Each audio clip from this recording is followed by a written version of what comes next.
Okay, so feel free to take a short break, and then we'll be back. Three minutes.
Are you ready, John?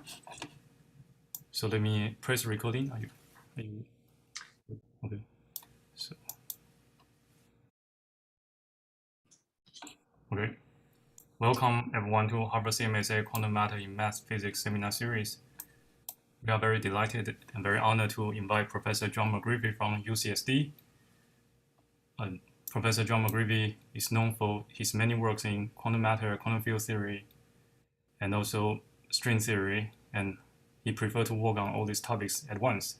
Today, he will be speaking about possibly along this direction, saying the generalized Landau paradigm, and it will be a talk overview on generalized symmetry in condensed matter. Let me remind the audience, please feel free to interact, ask questions during the talk, and let us welcome John. It's all yours. please take over. Thank you. Thanks a lot, Juven. Thanks for having me at your wonderful seminar. I have to say I have a little bit of trepidation about giving this talk because, as you can see, it's a review talk that Juven asked me to give based on this review article that I was prevailed upon to write by annual reviews of condensed matter physics. And yeah, I have a lot of trepidation about giving this talk for this audience because many of the things I'm going to say I learned from listening to talks and reading papers of people who come to the seminar. So this is not a talk for experts. It's sort of a high level overview centered on this idea. So I apologize in advance to those of you who are hoping to learn something new about some abstruse thing. Okay, so that's the disclaimer. So here's the frame in which I'd like to review this subject of generalized symmetries in condensed matter. So if you've been to a condensed matter talk in the last 20 years or so, I don't know how long, probably many of you have, you've seen the kind of abuse that Landau has been taking. So many condensed matter talks, including some that I've given, and introductions to papers, begin by saying, well, Landau told us that we should understand phases of matter and phase transitions between them in terms of the symmetries that they break.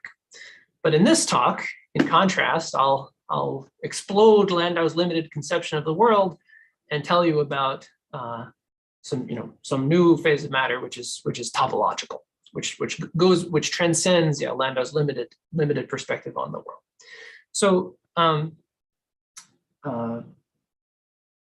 with this fact in mind, it's pretty interesting that actually many and possibly all such phases of matter, which are the subjects of these talks, equilibrium phases of quantum matter, actually can be understood by a suitable generalization and refinement of what we mean by symmetry. So and therefore incorporated into a sort of generalized Landau paradigm. So that's the goal of this talk, to try to understand that statement.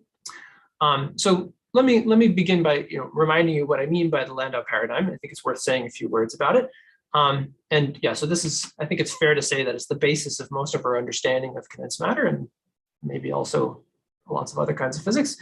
And a sort of paraphrase of it is that phases of matter can be labeled, can be classified by how they represent their symmetries.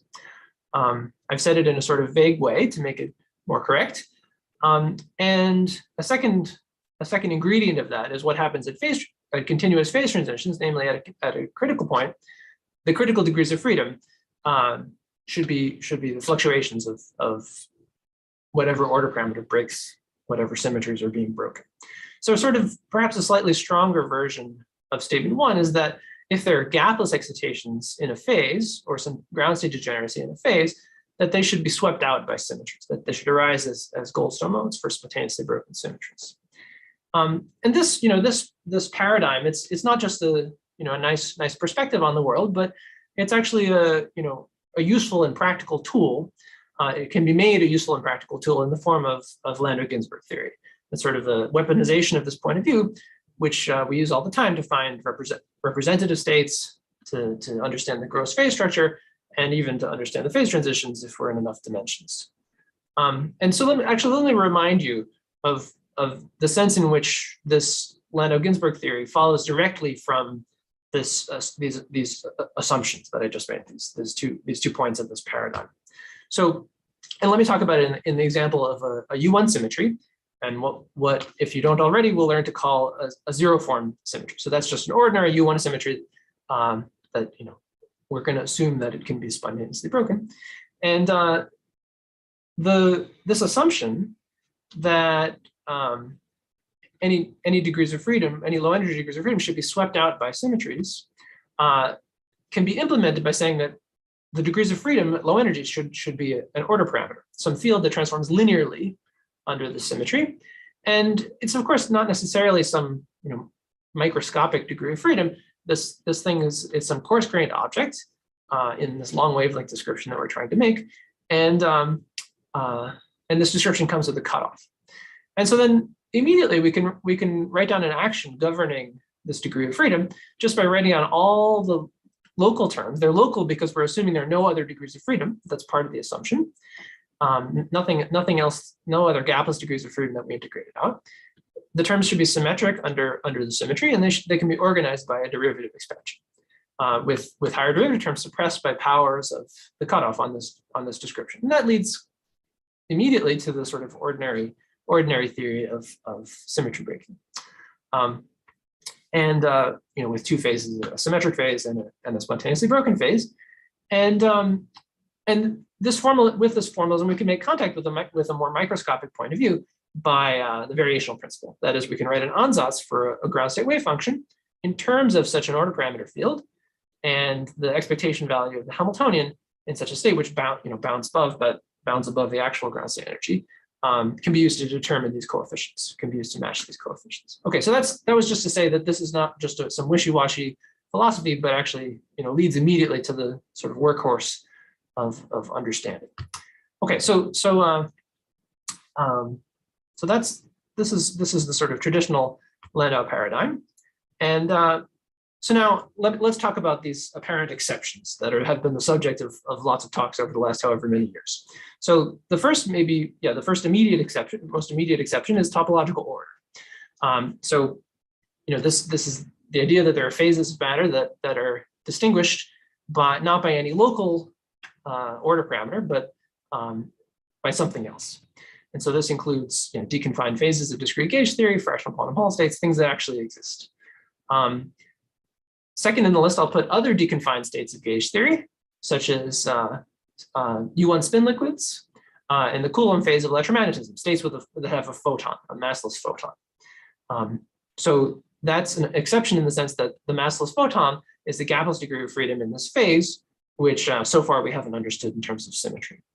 Okay, then there are some more recent additions, fracton phases, which is maybe we could regard as a special case of these two.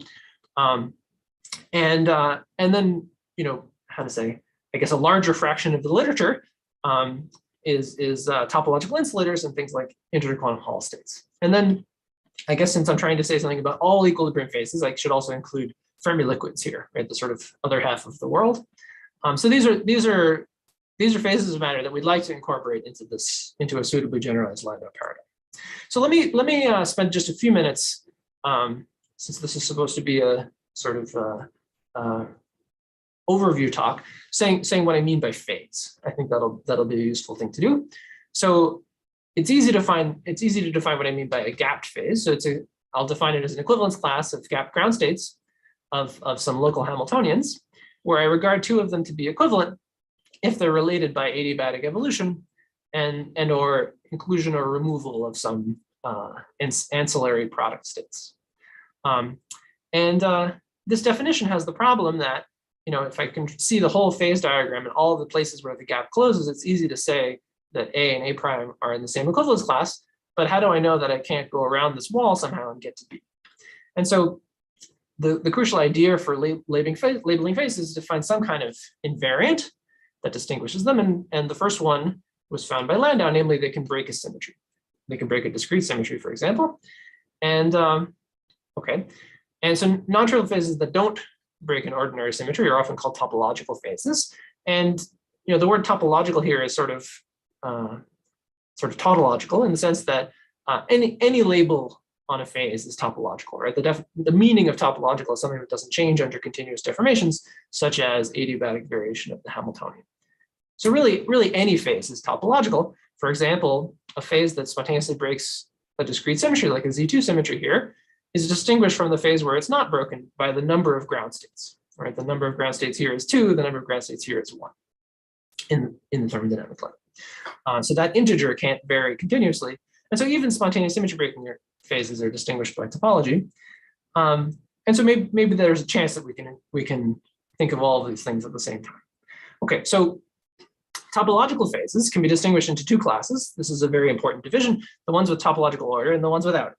So let me say what I mean by topological order a little more precisely. So a good definition of topological order is a phase that has localized excitations that can't be created by any local operator. So in 2 + 1 dimensions, these things are particles, which are called anyons, and we should think of them as living at the ends of some kind of string operator. So in the string operator in the middle doesn't create an excitation, only the endpoints do. Okay, and so this is something that really exists. Another important symptom for our purposes of topological order will be that if the space on which the system lives has non-trivial topology, we can create a pair of anyons and then move one of them that connected by a string, and then move one of them all the way around some non-contractible cycle of the space and then annihilate them again. And in this way, we're acting with some string operator that doesn't have any ends and therefore doesn't create an excitation. And in this way, we've created 2 states that are both ground states, but have the property that they're locally indistinguishable. So that is, any local operator, no local operator can take one of these ground states to another one. So this is a picture of a torus. This blue thing is an anyon winding around one of these non-contractible cycles, and no local operator has a non-zero matrix element between these states. Okay, and then another symptom is long-range entanglement, which is a perspective on the subject which I'm going to avoid in this talk, but of course is very important, and we've all been talking about it for years. Okay, so an interesting special case of this is fracton phases, which have excitations that not only can't be created by any local operator, but also can't be moved, perhaps in some directions, by any local operator without creating other excitations. Okay, so that's what I mean by fracton phases. This is a stronger condition because of course if you can create something with a local operator, then you can just annihilate it in one place and create it somewhere else. So that counts as moving it. Okay, so even without topological order, there could be phases distinct from the trivial phase, just a featureless product state. And one way in which they can be distinguished is by what happens if you put them on a space with boundary. And very roughly, the idea is if to get from one of these phases to another one, we have to move through the wall of gap closing, then maybe if we vary the coupling constant through the wall of gap closing in space so that there's an interface between this phase and some other phase, something interesting has to happen at the boundary. Okay, and there are lots of real examples of this phenomenon. Okay, so the goal here, the whole idea of this discussion is that by suitably generalizing and refining what we mean by symmetry, all these examples, these beyond Landau examples, can be understood in terms of the words I said earlier for what the Landau paradigm is in terms of representations of symmetries. And the key steps that we'll need are generalized symmetries. And of course, when we introduce new symmetries, that means new anomalies. So I'll have to say a little bit about anomalies to incorporate all of these phases.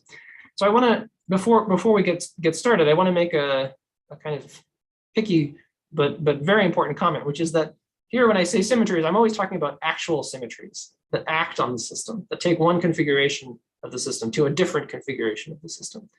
So sometimes when formulating problems in physics, it's useful to introduce some sort of redundant description where the actual physical states arise from taking some large space and then taking a quotient by some gauge invariance. And sometimes some people will say this phrase gauge symmetry, and that phrase doesn't mean anything to me. There's no such thing. So even though I'm talking about, I'll talk about symmetries that act on parts of space and parts of space-time. I'm always talking about symmetries that actually act on the physical system. All right, so that's the setup. So now let's get started actually doing something. So I want to explain what I mean by generalized symmetries, and there are many ways in which symmetries can be generalized. And I'm just going to talk about the notion of one-form symmetry. Okay, this was first formalized in a very nice way in this paper. And oh yeah, a word about notation. I'll use capital D for the number of space-time dimensions and little d for the number of space dimensions. And what I'm going to say, I'm going to use a sort of relativistic looking notation, right? So there'll be some indices mu and nu that run over space and time. But I'm not really assuming Lorentz symmetry in what I'm saying. I'll make some more comments about that. Okay, so let's review what we mean by an ordinary zero form symmetry, and let's think about the case of a continuous abelian zero form symmetry, so some U1 symmetry. So that means that there's a current that's conserved, and it's useful to rewrite this conservation equation in terms of differential forms. So think of the current as a one form. The Hodge dual of the current is a is a D minus 1 form, and then this divergence is the same as D star of this Hodge of this current. So this is a top form, which has only one component, so it's the same as a scalar. Okay, so the statement that the current is conserved means that if I integrate it over some codimension 1 slice of spacetime, if I integrate star j over some codimension 1 slice of spacetime, such as a time slice, that that charge is conserved. So not only is it independent of just rigidly translating the time, but it's also invariant under any deformation of the time slice just by Stokes' theorem. So in that sense, this is a topological operator, right? If I stick it in the path integral, it doesn't matter. I get the same answer for the path integral if I deform the surface that I'm integrating over, as long as I don't pass through any places where charge is being created or destroyed. And so a good way to summarize this conservation law is the statement that charge particle world lines can't end, right? They can, and so this integral of Q, this Q integral of the current over the surface counts the number of world lines passing through the surface sigma. The only place where charge particle world lines can end is on charge operators. And excuse me, can I ask a question? Please. What this zero form refer to? Yeah, so you'll see. Okay. So, yeah, so zero form just means ordinary symmetry, the kind that people have been talking about for centuries, or I guess a century and a little bit. So it actually refers to the zero as the number of dimensions of the charged operators. So in this case, charged operators are point-like in spacetime. They're local operators. So like some operator as a function of some point in spacetime. And so yeah, so I hope that this nomenclature will become clearer in just a moment. And if it doesn't, please ask again. So yeah, in the case of a zero form symmetry, the charged object is a local operator, which transforms like this. It picks up a phase, where this phase, it's a closed zero form. So that just means a constant. So I guess, yeah, this is a place where a zero form is involved. The symmetry parameter is a zero form. Okay, and I guess maybe I should also mention that there's we can also talk about discrete symmetries and say a ZP symmetry means that particle world lines can disappear only in groups of P. Right. Okay, so so now here's the generalization. So a one-form symmetry can be defined. A U1 one-form symmetry means that there's a current which now is a two-form. Maybe you could have argued that this should have been called a one-form symmetry. This should have been called a two-form symmetry, but it's actually not so bad, as we'll see. So it's a conserved two-form, meaning this is an anti-symmetric tensor, which is divergence-free in this sense, which in terms of differential forms, it has exactly, this conservation law has exactly the same expression as in the zero form case. And the consequence of this conservation law is that now if I can integrate star j is a D-2 form. So if I integrate it over a codimension 2 locus in space-time, so some D-2 dimensional surface, that because of the divergence theorem, again, that quantity depends only on the topological class of the surface that I chose, as long as I don't move it through charged operators. And so the analog of this statement about particle world lines not ending is that charged string world sheets can't end. The thing that are charged are strings. And so in this picture, the black thing is the surface I'm integrating the charge over. So here that's one dimensional in this picture. So I guess I'm drawing it in 3 dimensions, D-2 is equal to 1. And this blue thing is the world sheet of a string in space-time. So this Q counts the number of intersections between this locus on which I'm integrating the charge and some charged string world sheets. And in this case, the charged objects are loop operators.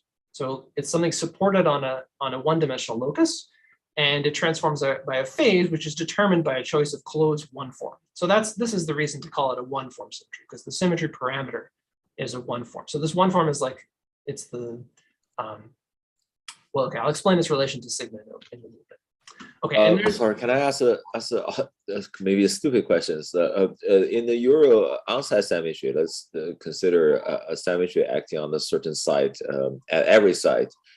That's a zero form symmetry, right? Well, okay, so if the symmetry transformation acts on every side of a constant time slice, that's a zero form symmetry. Yes, that's right. That's right. I see. But the word on site is a little bit loaded, so it's, you know, it makes sense for a one form symmetry also to be on site, right? It's just it's a question of how it acts on the degrees of freedom. But indeed, here the things that are charged are supported on one-dimensional loci. Okay, I probably have some trouble to understand in this language. So is that possible to give an example using some discrete or finite on-site symmetry? As you said, one form symmetry can also be on-site. What kind of example would be that? Yeah, let me. I think the next slide is some examples. I hope it'll help. Okay. Yeah. Okay. And then I should say that we can also talk about a discrete one-form symmetry, which means that these strings that I'm talking about can disappear in groups of P. Okay, so here are some physical examples of where one-form symmetries are realized, which includes some lattice models. So my first example is a continuum example, but yeah, I guess we could just as well talk about that on the lattice, which is just Maxwell theory in the case where there are only electric charges. So that means that this object, which is just the dual field strength, is conserved, right? That's just the statement that there are no magnetic monopoles around. So that's an assumption. I'm assuming that there are no magnetic monopoles. And the symmetry operator, so I guess I didn't write this on the previous slide. By U of sigma, I mean just the e to the I integral, e to the I charge. Yeah, I should have said this. So this transformation of the local operator is generated by a unitary, conjugation by a unitary, which is e to the I this charge. And the same thing is true here. And so in this case, the symmetry operator is e to the I integral of star j. And the operator that's charged is the line operator. It's the 't Hooft line. It's the holonomy of the infinitely heavy monopole. And a good way to think about it is that this dual gauge field. So if I define this star f as d of a twiddle, so that's the gauge field under which monopoles are minimally coupled. It transforms by a flat connection. It shifts by a flat connection. If there also isn't any electric charge, then delta E is also 0. And so this other two form also represents a conserved current, in which case the symmetry operator is this thing, e to the integral of star f, and the charged operator is the Wegener-Wilson loop. So just the e to the I integral of the ordinary connection, and this is supposed to say A shifts by A plus gamma. Okay, so that's one example, which I guess is simple if you like the continuum. And then another class of examples, which maybe is easier to think about on the lattice, is gauge theory without minimally charged matter. So for example, pure SUN gauge theory, or ZN gauge theory, or U1 gauge theory with only charge multiples of n matter, has a ZN one-form symmetry, which is called the center symmetry, where the charged operator is just the ordinary Wegener-Wilson line in the minimal irreducible representation of the gauge group. Okay, so the idea is, so you can think of, so if you want to think about it on the lattice, think of this as a product of link variables. And the idea is we shift those link variables only along the Hodge dual of this one form. Okay, so A shifts by this. Sorry, I didn't mean Hodge dual, I meant Poincare dual of this one form. Okay, so two more examples, the two examples I gave previously were exact one-form symmetries. These examples are only emergent. So think about spontaneously breaking an ordinary U1 symmetry. And for definiteness, let's think about two spatial dimensions. So a superfluid in 2 + 1 dimensions. So in this case, there's an emergent one-form U1 symmetry where the charge counts the number of vortices. So that is, if I pick a loop, if I pick a closed curve in space, then the I get a conserved quantity, which is the number of vortices that are inside that loop. So in terms of the Goldstone phase field, the charge is just integral d phi around that loop. So yeah, star j is d phi. And so in d spatial dimensions, this is instead a d-1 form symmetry, because it's something that I integrate the charge over always over a one-dimensional space in any dimension.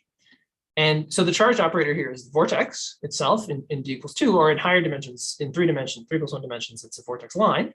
And I have to integrate around a loop that lassos the vortex line. And it's not an exact symmetry because the theory actually can contain vortices. Okay. You might think that in the 3D Ising model, there's a Z2 form symmetry, which is sort of analogous to this one.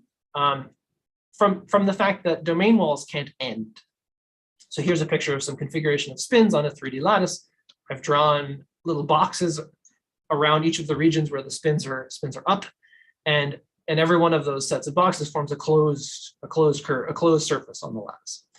But there's a sense in which this is not really a symmetry because these surfaces are always the boundary of a region of upspins, right? Of some region on the lattice, and so in particular they can never be non-contractible. And so in this sense, no states are charged in the 3D Ising model under this symmetry. And maybe the best way to think about this symmetry is this theory is that it's the result of gauging the one-form symmetry of the dual Z2 gauge theory. So that's a more advanced comment, which let me not dwell on. Okay, so those were some examples. And maybe with those examples, it's a good time to generalize. So let me make a more general statement, and now I can finally write the formula for the symmetry operators that I forgot to write before. So I talked about 0-form symmetries and 1-form symmetries. A p-form symmetry operator is well, for now, let's say it's a unitary operator. That's why I called it U, associated with a codimension p+1 surface in space-time, sigma, and labeled by some group element. Alpha is some element of some group G. And I'm going to assume it's topological. So what I mean by that is just like the statement that followed from Nether's theorem, I'm going to assume that if I stick this operator in the path integral, I get the same answer for the path integral if I deform sigma by in such a way that I don't move through charged operators. Okay, and the charged operators in question are supported on p-dimensional submanifolds C.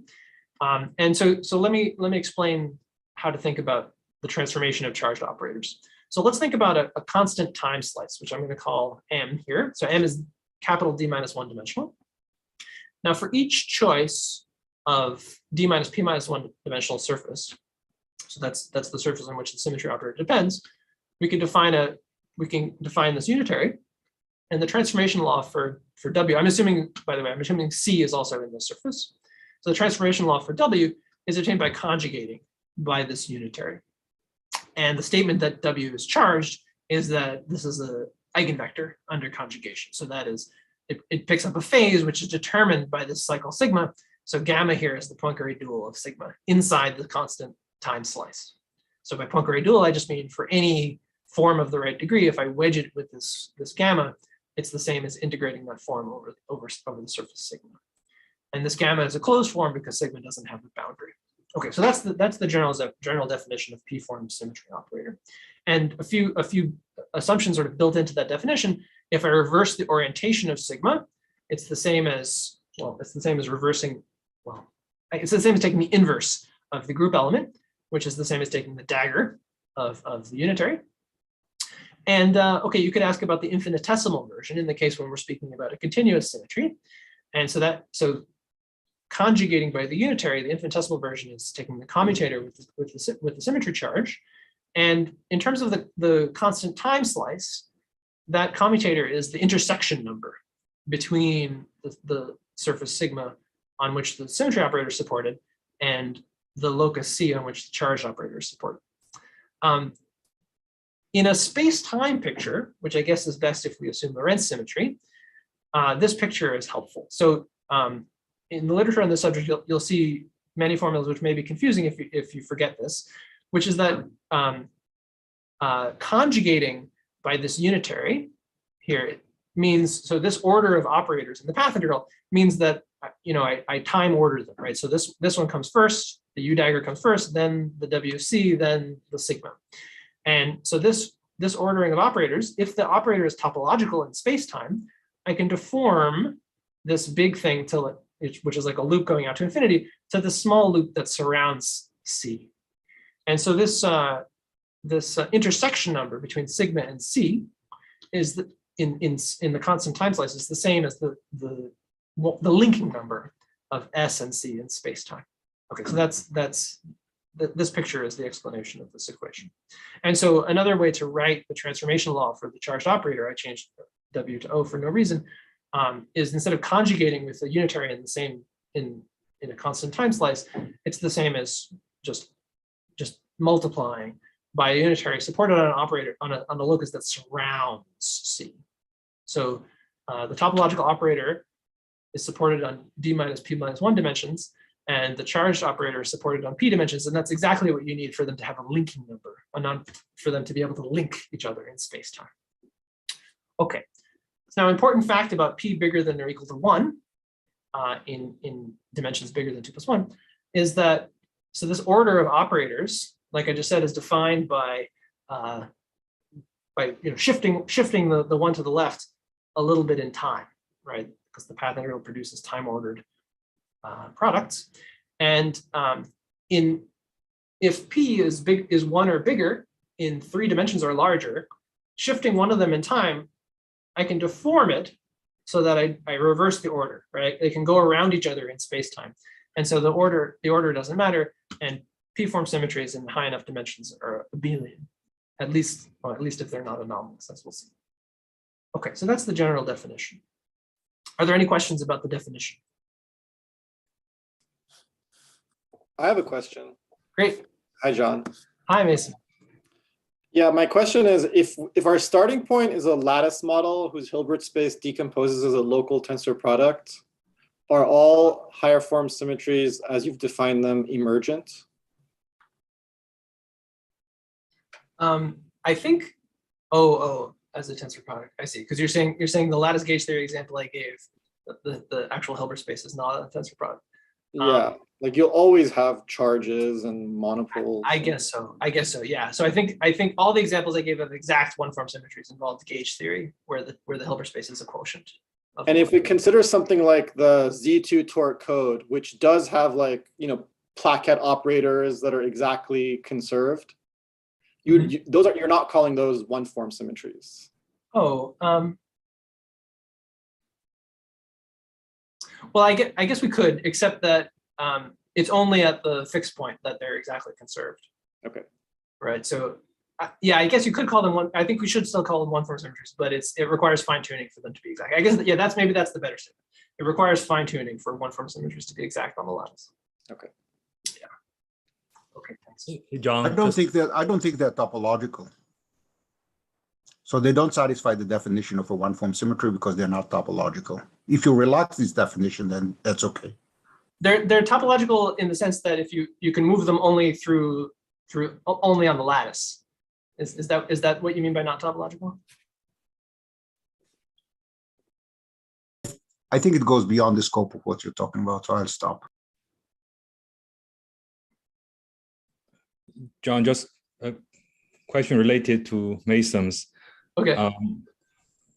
As we were just talking, like in the toric code, we have these one-form symmetries, and of course, no, we don't allow certain excitations to move, otherwise we lose these symmetries. But what's really different from a zero-form symmetry? I mean, we have to tune the Hamiltonian to preserve these symmetries. So in this sense, if I have a tensor product Hilbert space, I could have one-form symmetry to define them and demand the Hamiltonian to preserve them. Whether it's a natural thing to do, that's a separate issue. Mm-hmm. Things like I can just define them and call it a symmetry of the problem. So I think, I mean, this is probably what Nadi was saying, but like the part of the definition of one-form symmetry is you can move it around and it's the same operator. That's not true for these toric code operators. It's like different operators. Yeah, they're different operators. So maybe that's not what we would call a one-form symmetry. I think, yeah, I see. So I think thank you for clarifying. So the point is that in the toric code, they're lots of degrees of freedom beyond just the topological field theory. On which the line operator here and the line operator here act differently. Yeah, I see what you mean. I see. Yeah. What you mean. So in that sense, they're not fully topological. Yeah, they're not. But if you restrict yourself to correlation functions that where you don't allow local excitations, then it's which is essentially the same as restricting to the topological field theory, then they are topological. Yeah, thank you for the clarification. No, in the topological field theory, which is the low energy limit, they are topological and they are one-form symmetries. Right. In the full Hilbert space of the toric code, there are massive particles, and therefore they cannot massive charge particles, and therefore it cannot be topological. Yeah, I and see what you're saying. You put the operator, and the particle can hop from one side to another, and the value of the operator would change.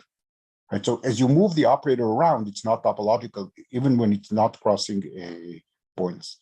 This has been discussed in detail in the literature. Yeah, I agree. I understand what you're saying. We have a bias that we're thinking about the ground state. Yeah, which is great. Thank you for the questions. Okay, so now why should we care that we can define these generalized notions of symmetry? Well, one reason is that anything you can do with an ordinary symmetry, you can do with a higher form symmetry. In particular, they can be spontaneously broken. So an ordinary symmetry is not broken if the correlations of charged operators are short-ranged. That means they decay when the insertions get far apart. And let's think about the charged object as both O and O dagger. So let's think of it as a zero sphere, and the size of the zero sphere is the separation between the 2 points. And so the symmetry is broken if this expectation value is independent of the size of the zero sphere. So similarly, a higher form symmetry is unbroken if the correlations of charged operators are short-ranged and decay when the object grows. So this is an area law in the case of one-form symmetries.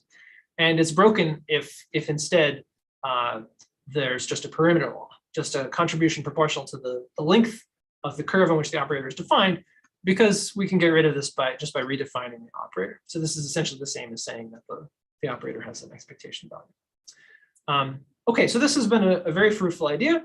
And as I'll explain in the next few slides, we can reinterpret topological order as spontaneous symmetry breaking, and we can understand the gaplessness of the photon in terms of the Goldstone phenomenon.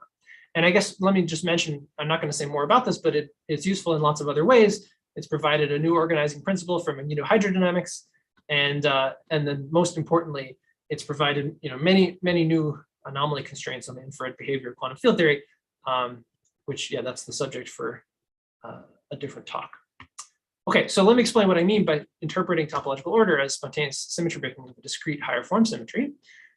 So I said a symptom of topological order, a necessary symptom, is degenerate ground states which are locally indistinguishable. But that's exactly what we mean by spontaneous symmetry breaking of a discrete higher form symmetry, because saying that it's spontaneously broken means that there are these extended operators, loop operators, whose algebra is represented non-trivially on the vacuum, on the ground states. So starting with one vacuum, acting with this loop operator produces another ground state. And local operators can't do that by assumption. And so so it's sort of tautological. So let me just give an example. So in the example of ZP gauge theory, in D space-time dimensions, so I said that there was a ZP one-form symmetry. The symmetry operator is supported on a D-2 dimensional manifold. That's codimension p+1 = 2 in space-time. And the charged operators are supported on curves. And the statement that the symmetry operator is charged is just this commutation relation, where this is the intersection number between the curve and the D-2 manifold on some constant time slice. And this is exactly the algebra of electric and magnetic flux surfaces in ZP gauge theory. Okay, and representing this on the vacuum produces the topologically degenerate ground states of ZP gauge theory. Another example, which I'll need to say a little more to explain fully, is abelian fractional quantum Hall states in 2+1 dimensions. So there's a a ZK one-form symmetry, where the charged operators, where the symmetry operators themselves carry charge, right? This is the familiar fact that in a quantum Hall state, flux carries charge. And so that's the statement that the symmetry operators, rather than commuting with each other, commute up to a phase. And that commutation up to a phase is what produces the non-trivial topological ground states. And we'll interpret this as an T anomaly of a one-form symmetry, as I'll explain in a little bit. Okay, so the second application, a similar application, is that the gaplessness of the photon can be understood as a consequence of Goldstone for spontaneous breaking of a U1 one-form symmetry, a continuous one-form symmetry. One way to think about this is in the case of a zero-form symmetry, if we couple, let's suppose we're going to spontaneously break a zero-form symmetry. If we couple it to a background field, that's a background one-form gauge field, then the effective action has to encode the Meissner effect. And by gauge invariance, that's related to the kinetic term for the Goldstone field, which must transform nonlinearly in order for this thing to be gauge invariant. Okay, and so this comes from condensation of particles. The analog of that for a one-form is a U1 one-form symmetry we can couple to a two-form background field. The Meissner effect for that is b squared, a b squared term in the Lagrangian, which in order for it to be gauge invariant requires some one form that transform nonlinearly under the one form symmetry. And so this is just the Maxwell action if we forget about the background field, where the Maxwell coupling is the analog of the superfluid stiffness. And so this arises by condensation of strings, either electric strings or magnetic strings. Actually, you get the same answer for either. Okay, so now this raises a question which I think I have to say something about, which is that we're used to the idea that consequences of emergent symmetries, emergent symmetries get a really bad reputation. They're even called accidental in some parts of the literature. We're used to the idea that consequences of emergent symmetries are only approximate. So that is, if we have some zero form symmetry that's spontaneously broken, there's a Goldstone mode. But if we add some terms explicitly breaking that symmetry, it tilts the wine bottle so that the Goldstone boson gets a mass. And so I've just said that the photon is massless. We can understand as a consequence of spontaneous breaking of this magnetic one-form symmetry, whose the existence of that symmetry is a consequence of the absence of magnetic monopoles. So if we add very heavy magnetic monopoles, that explicitly breaks this one-form symmetry, right? This is Maxwell's equation in the presence of monopoles. And so does this mean that the photon gets a mass even if there are magnetic monopoles, however heavy? And the answer to this question is no. And let me give sort of 3.5 explanations for that. The first one is just by dimensional analysis. If there are no other scales besides the mass of the monopole, then the mass of the photon has to be some function of the mass of the monopole that goes to 0 when the mass of the monopole goes to infinity, but you can't do that without some other scale in the problem. Another way to understand it is by dimensional reduction. If you put the theory on a circle, then the monopole produces effects by going around the circle of size e to the m monopole times r, where r is the radius of the circle, and that when r goes to infinity, when we go back to the 3 + 1 dimensional limit, that goes to 0. And then the explanation that you'll see most commonly in the literature is that the operators that are charged under a one-form symmetry are, of course, loop operators, which aren't local operators. And so you just can't add them to the action, and therefore it can't be broken, at least in perturbation theory. So this isn't entirely satisfying, but it's one explanation. It's worth mentioning that the fact that one-form symmetries are more robust has a discrete analog, which is familiar from the Torah code, right? So as we said, at the fixed point, the one-form symmetries are exact, but in the rest of the deconfined phase, they're emergent symmetries, which are nevertheless spontaneously broken. But the topological ground state degeneracy is still exact in the thermodynamic limit. So that's the same robustness of one-form symmetries. The fact that spontaneously breaking emergent one-form symmetry still provides a label on the phase. It's quite distinct from the case of zero-form symmetries. Now, this is related to our failure to find stable finite temperature quantum memory in fewer than 3 + 1 dimensions. So at any non-zero temperature, known forms of topological order in 3 + 1 dimensions or fewer are smoothly connected to our product state. And that's exactly the same fact that if I put this theory on a circle, I do get a mass for the photon.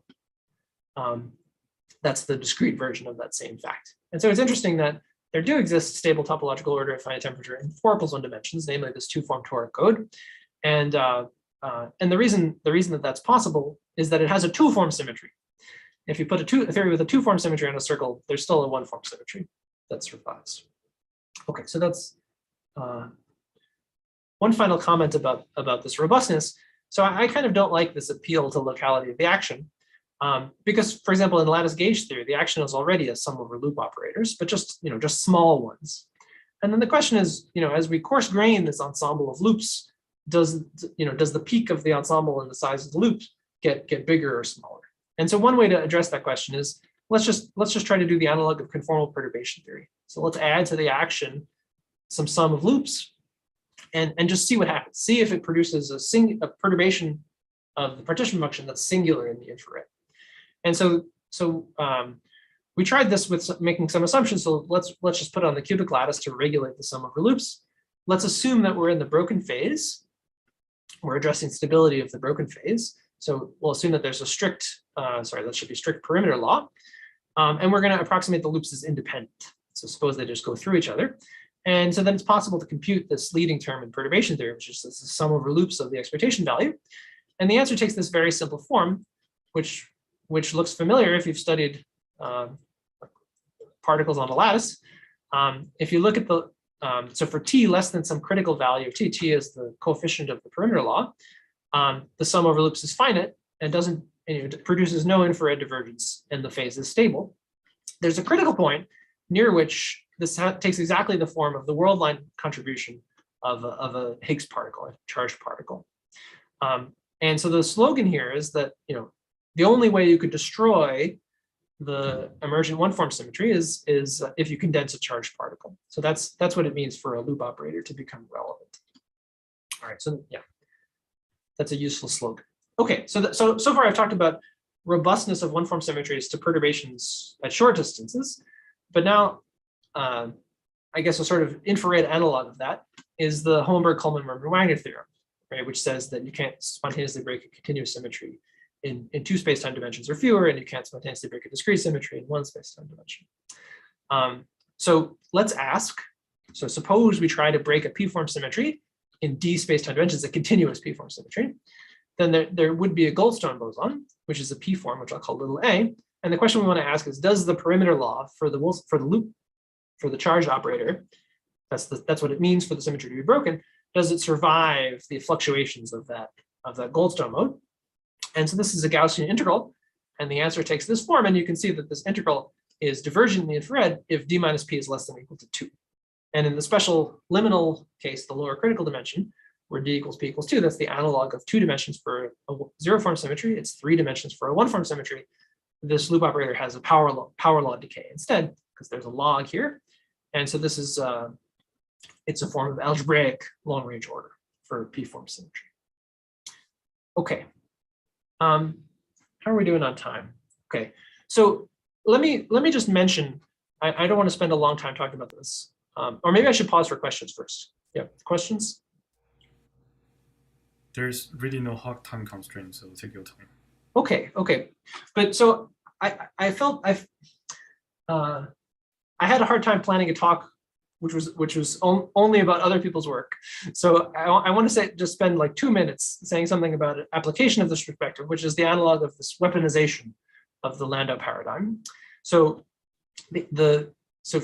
which is, mean field theory is the basic tool that emerges as a result of having zero-form symmetry. So we wanted to understand what is the analog of that for one-form symmetries, not all p-forms yet, just one-forms. So I already explained this perspective from which the Landau paradigm implies Landau-Ginzburg theory. And so let's try to do the analog of that for one-forms. And so the interesting thing is that the analog of the linearly transforming order parameter now is a functional on loops, which transforms linearly under the one-form symmetry. The analog of the derivative, which we need to write kinetic terms, which compares the value of the order parameter at nearby points in space, now compares the value of this loop field, string field, at nearby points in the space of loops. So it's this area derivative that was constructed by Migdal and Polyakov. The analog of integrating over space is integrating over loops. And the analog of coupling to a background one-form field by making a covariant derivative is coupling to a background two-form field by making a covariant loop derivative. Okay, so following the same logic, we can write down an action for such a string field consistent with the symmetries in a derivative expansion. And so we can write down a local term that's local in loop space, which is just a potential for the string field. And the analog of kinetic term involves, is quadratic in these area derivatives. And then perhaps surprising thing is that there's a term we can write which is local in space-time. It's a local functional of the loop field, but which involves not just an integral over a single loop. Rather, it allows the loops to reconnect so that this loop C1 is sort of it's the sum of C2 and C3 in the sense of integration domains. And so this delta function imposes that condition, and there's this cubic term, or also we could make higher order terms, is invariant under the one-form symmetry. So automatically, this mean field theory has a cubic term allowed by the symmetries. Okay, so that's so we call this mean string field theory. It's not a regular string field theory in the sense that it's intended to be a long wavelength effective field theory, not at all UV complete. There's no gravity. And various versions of this model have been written down before, in particular in the case where the higher form symmetry is gauged. And actually much earlier, a relation between such a model and lattice gauge theory was found just by a very direct path integral transformation. But so the question we wanted to answer is just, what does this model describe? And what does it say about the phase diagram for any system that has such a one-form symmetry? And well, very briefly, essentially you can see two phases. One where the strings are not condensed and the equations of motion indicate that there should be an area law, and one where by tuning this potential so that it has a minimum away from zero, where there's a string condensed phase. And the fluctuations about that phase, well, obviously by Goldstone's theorem, they have to be, but you can see very directly that there's a mode, which is this slowly parameterized by, it's a field parameterizing a slowly varying one-form symmetry transformation, which is exactly a photon. Okay, just two more words about this theory. So one other purpose of ordinary Landau-Ginzburg theory is to provide an understanding of topological defects, a sort of homotopy theory of defects, and we can try to do an analog of that here. And the conclusion we find in the case where the symmetry group is U1 is that the magnetic monopole is the only interesting defect, the codimension 3 object. Okay. Can I ask something? Sorry. Sure. Hi. Yeah. Hi, John. Right. So suppose I start with an ordinary Ising model. There's a procedure that one can follow to derive the Landau theory through some approximation. So I wonder if I start with a lattice gauge theory, for example, can I derive your action? Yeah. Good. Yeah. Good question. So right. So you can ask what is the analog of making this product state ansatz and just using variational principle. We can do that starting with say the toric code, or I guess really I mean lattice gauge theory. So where I'm imposing that the electric strings are closed, so there's a one-form symmetry. And then the analog of that product state ansatz is a state where the state of all the loops, a collection of disconnected loops, is determined by a single wave function on each connected component. So it's like a gas of loops, and the normal ordering symbol indicates some prescription of what to do when they collide. But the idea is that this wave function psi of c is like the string field order parameter. It's a function of just one connected loop. And that one field determines the whole wave function. And if we compute the expectation value of this lattice gauge theory Hamiltonian in such a state, we get the energy functional, which is like the energy functional of this mean string field theory. That's right. Yeah. Well, I have a second question. So you mentioned there's a cubic term allowed by order symmetry, right? So normally in a Landau theory, a cubic term will almost always lead to a first order transition. So exactly.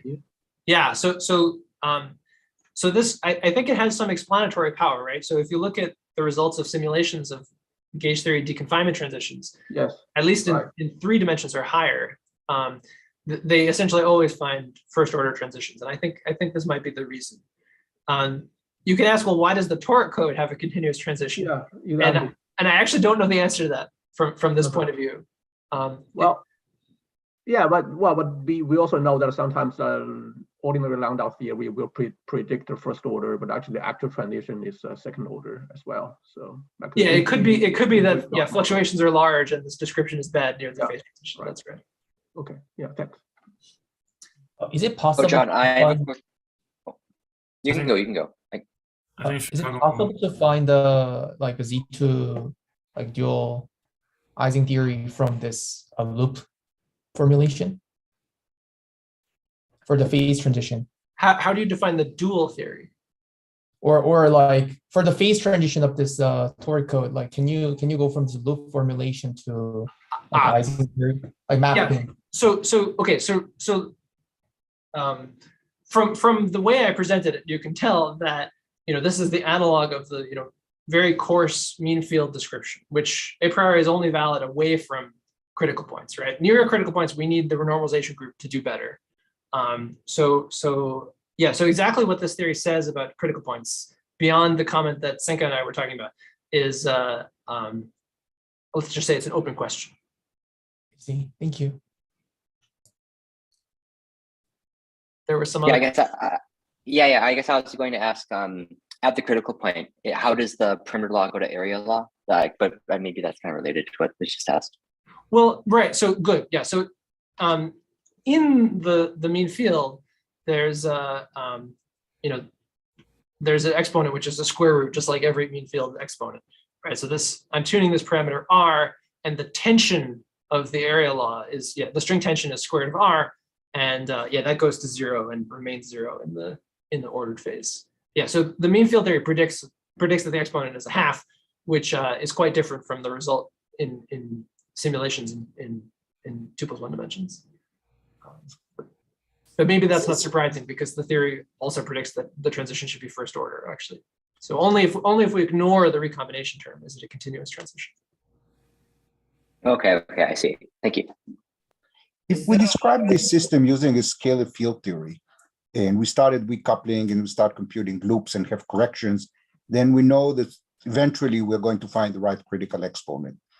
Is there any reason why using this action that you wrote will do the job? In other words, when we start from the bosonic field theory, we have some power counting and we know what the operators are and we know how to classify them according to dimensions, at least in the UV. Is there anything similar in this action?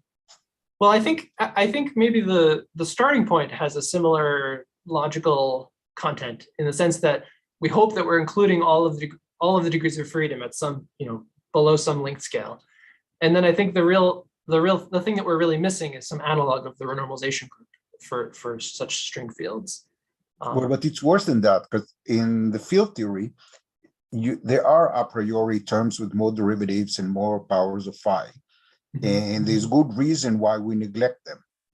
So there's a reason why to truncate the action to a finite number of terms. That's the renormalization group.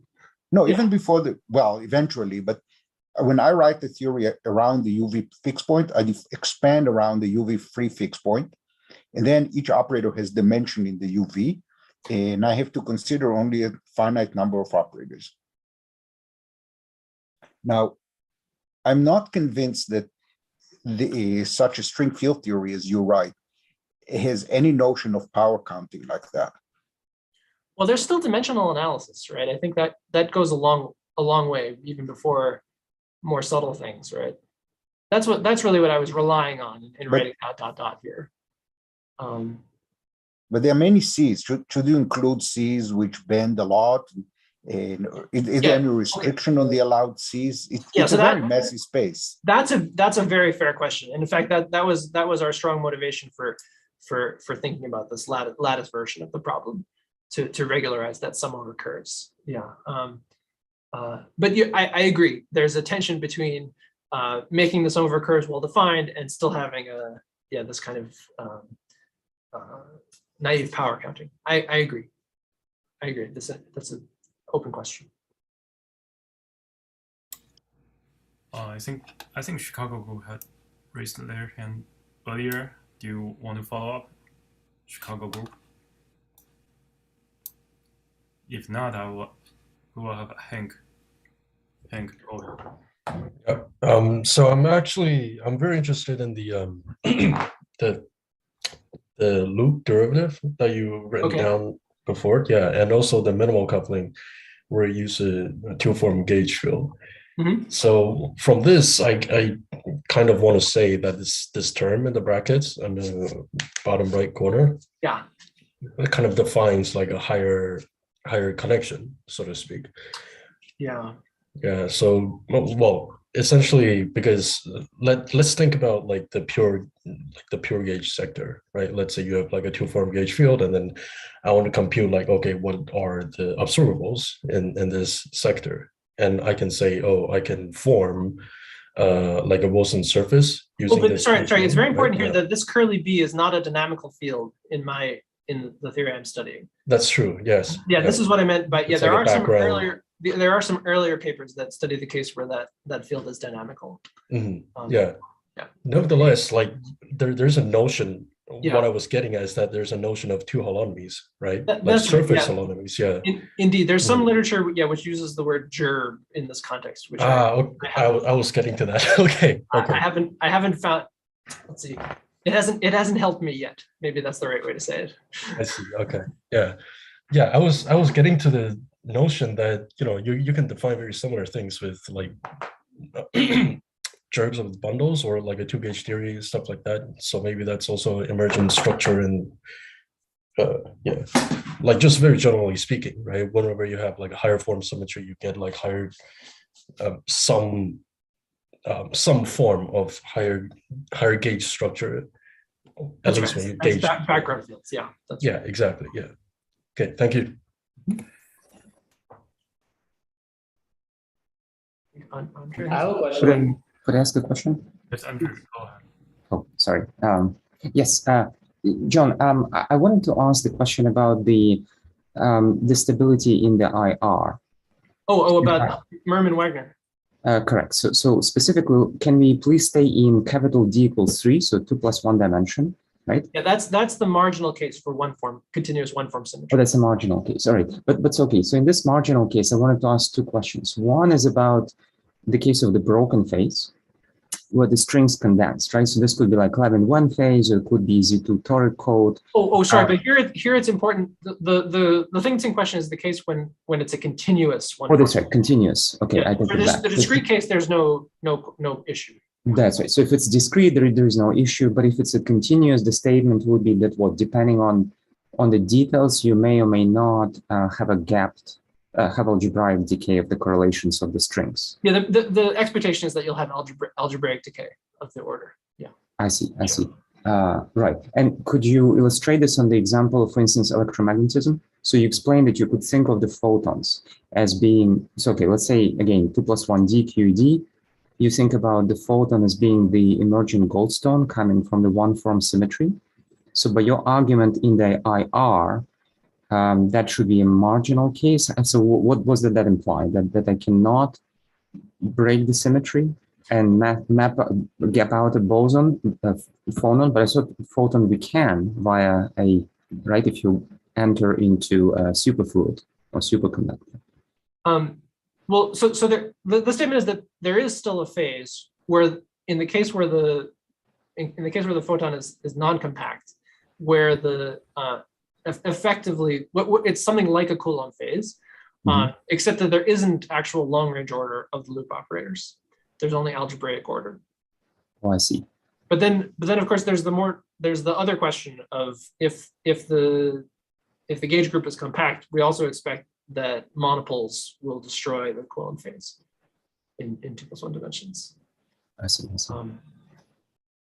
And in the case of superfluid, should I think of monopoles as being the vortices? In 2 plus 1D. Right. So that non-compact photon phase is that's a description of the ordinary superfluid, right? Yes. So for the yes, I guess so. Yes, I guess that's right. Yeah. Okay. That's for the compact. Non-compact. The case where there's actually a photon. Yeah. I see. Okay. And what would happen in a compact phase if you had like a strange quantum spin liquid, which you describe in terms of compact U1? Well, right. So, in general, if there's not a lot of charged light matter, then we expect that monopole operators produce a mass for the. That's right. That's polar covariant. I see. Exactly. I see. But if you have finite density of matter, then the bets are off. Right. But that's sort of that's right. So, but that fact is sort of orthogonal to this issue, I think.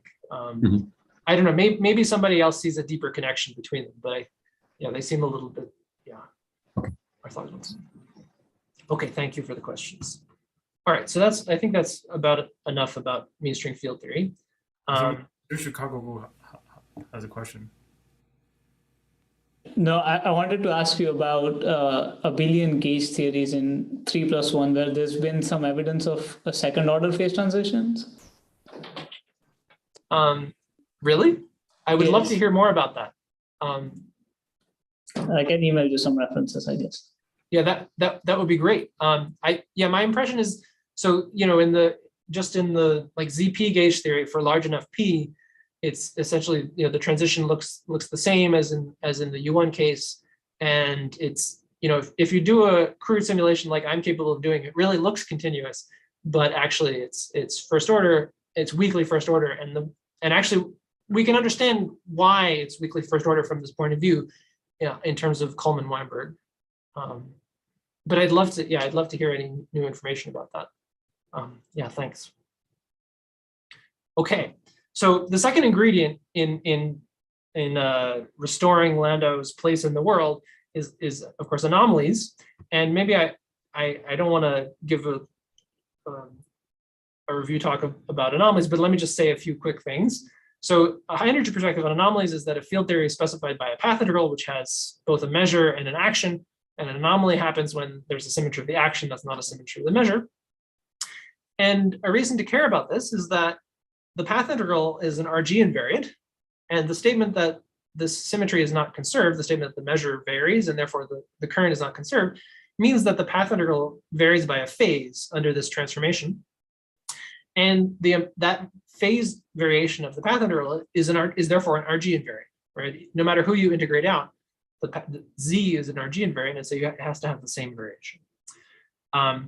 Okay, from a condensed matter perspective, it's maybe a little harder to understand, and this is a reason why it's taken a little longer to penetrate the condensed matter literature, what a useful notion this is. But the idea is that an anomaly occurs when there's a symmetry that's broken by short distance effects in a definite way. So for example, this chiral anomaly arises because the left-handed and right-handed modes of this fermion are actually connected by the bottom of the band. If we apply an electric field, everybody moves to the right, and so the net number of left-handed and right-handed fermions, the difference changes. Okay, so much, basically all of physics is trying to match some microscopic description to some log wavelength description in varying amounts of detail. And so anomalies, so symmetries and therefore anomalies are precious to us because they're information that has to match between the two. So an anomaly is actually, I should emphasize, a more basic notion than phases of matter. So it's a statement about the way the symmetry acts on the Hilbert space, on the degrees of freedom, independent of the choice of Hamiltonian. A useful perspective is that anomalies, it's an obstruction to gauging the symmetry. It's a statement that if I couple to background fields, the path integral transforms in some definite way, and therefore, if under a gauge transformation, and therefore, if I wanted to regard that transformation as an equivalence, I couldn't, because it's not actually an invariance. I talked about an example of anomaly of a continuous symmetry, but of course, discrete symmetries can also be anomalous. Okay, so let's try to understand symmetry-protected topological phases in terms of the Landau paradigm. Really, all I want to say about it is that, well, they can be characterized by their edge states. And the idea is that the edge theory has to represent some anomaly of the symmetry question. So an SPT is some phase where, in the absence of symmetry, you can adiabatically connect to the trivial phase, but in the presence of some symmetry, you cannot. And it's this anomaly of the edge theory that labels the phase. There can be many different possible edge theories, but they all carry the same anomaly. So just very quickly, an example, let's think about the integer quantum Hall system as an SPT for charge conservation. So charge conservation means that there's some U1 symmetry. It's a current. In 2 + 1 dimensions, we can solve the current conservation by writing the current in terms of the curl of the gauge field. And then in the absence of time reversal symmetry, the most general action we can write for that gauge field is this Chern-Simons action. I guess I should have put some level here. And the U1, this is the coupling between that U1 symmetry and the background gauge field for that U1 symmetry. And under a gauge transformation for the charge conservation symmetry, this action varies by a boundary term. And this is exactly the contribution to the variation of the action to the chiral anomaly from a single right moving mode. So it's exactly this, the contribution of one of these guys to this anomaly. And so the idea is that the variation of the bulk action cancels the anomaly of the edge theory. They're intimately tied together. The anomaly labels the bulk theory. Okay, and so the statement about the presence of such an anomaly is that the edge theory can't be trivial. It has to be either gapless or symmetry broken or topological ordered in such a way that it transforms in the right way under this anomalous symmetry transformation. So okay, so there's a sophisticated mathematical classification of such SPTs for various groups in various dimensions, and I'm not going to say anything about that. The only thing I want to say about it is that we're labeling these phases of matter by how they realize their symmetries, and so in that sense, it fits into Landau's paradigm. Okay, so the second reason that I mentioned anomalies now is, of course, we can talk about anomalies of higher form symmetries. So the first anomaly of higher form symmetries I want to talk about is an anomaly of this d-1 form symmetry that emerges in any superfluid. So I said that the star J was d phi. If I couple to it where phi is the Goldstone parameter, so if I couple to a background field for the original particle number symmetry, the one that's spontaneously broken, I have to replace this with a covariant derivative. But now this thing is no longer conserved. Now it's d of it is proportional to the field strength of that background field. And this equation is just the not too surprising statement that if you apply an electric field to a superfluid, the supercurrent grows linearly with time. And so this is a mixed anomaly between this emergent d-1 form symmetry and the original 0 form symmetry, which encodes the fact that they're sort of dual to each other. This paper by these folks shows an interesting converse statement, which actually I find very confusing, which is that any system that has such an anomaly has a Goldstone mode. This statement is confusing for reasons that maybe we'll talk about later. And a second application of this fact is in this paper by our friends, they use this mixed anomaly to show the existence of equilibrium states with non-dissipating currents. So the sort of counterexample to Bloch's theorem. So if the one form symmetry is actually concerned, when it's there, the superfluid phase is an equilibrium state. Okay, so that was an example of a mixed anomaly between a one form symmetry and a zero, or a higher form symmetry and a 0 form symmetry. What about an anomaly between a one form symmetry, just an anomaly of a one form symmetry? And the simplest example there is to talk about abelian anyons in 2 + 1 dimensions. So an anomaly, again, is an obstruction to gauging the symmetry, and gauging a symmetry means summing over background fields, right? And in the case of a discrete symmetry, that really just means summing over arbitrary insertions of these symmetry operators. And for a one form symmetry in 2 + 1 dimensions, that means summing over like a gas of the anion world lines, which is exactly this idea of anion condensation that's been studied in the condensed matter literature. It really means condensation in the sense of producing a state where the wave function for the anions is 1. But in order to condense an anion, in order for that wave function to make sense, clearly, the wave function 1 is a bosonic wave function, and so it has to be a self-boson. Apparently there's a way to make it work in the case where it's a fermion, but I don't understand it very well. But for more general statistics, it doesn't work. So for example, just as a way to understand the statement, let's think about the Laughlin state. Just U1 level K Chern-Simons theory is the effective theory. So it's an action for this abelian gauge field of this form. And this is invariant under this one form symmetry where we shift A by a flat connection with integer periods divided by K. Right? So so sorry, e to the is is invariant. And the Wilson line transforms in the way that I've advertised. And so what does it mean to gauge the symmetry? Well, one way to say it is that we restrict ourselves to only the invariant connection, which is this kth multiple of the original one. And if we plug that into the action, you see it has this form, which is not gauge invariant. Maybe a more satisfying statement is if I sum over the world lines of these abelian anyons, because they don't commute with each other, you just get 0 for the partition function. So that's another signature of an anomaly. Okay, so that was this. The self statistics are an obstruction to gauging a single operator, but mutual statistics between two anyons is a mixed anomaly, right? This guy generates a one-form symmetry. This guy generates a one-form symmetry. If I gauge this one, then if they have mutual statistics, I can't also gauge this one. Okay, that's a mixed anomaly. All right, so in the last, I guess, 12 minutes, I want to say something about further, more ambitious generalizations. And maybe it's a good time for a recap. So Nether's theorem relates continuous symmetries to these kinds of topological defect operators I've been talking about. Topological in the sense that the action on the system only depends on the topological class of sigma. The fact that they're conserved is why the fact that the symmetry is their symmetry. The fact that the conservation law is the statement that the operator is topological, and the fact that the symmetries form a group is built into the fusion rule of these operators. If I put two of them on top of each other, I multiply the group elements. So maybe I should have said this example earlier.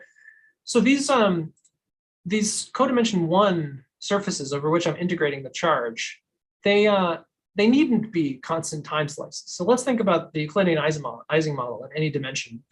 The symmetry operator associated to some codimension 1 surface, it's in general, wherever I put it, is an instruction to flip the sign of the coupling for any bond that crosses that surface. So here I've drawn only 2 dimensions. If it were 3 dimensions, this would be the picture, this sigma would be a plane.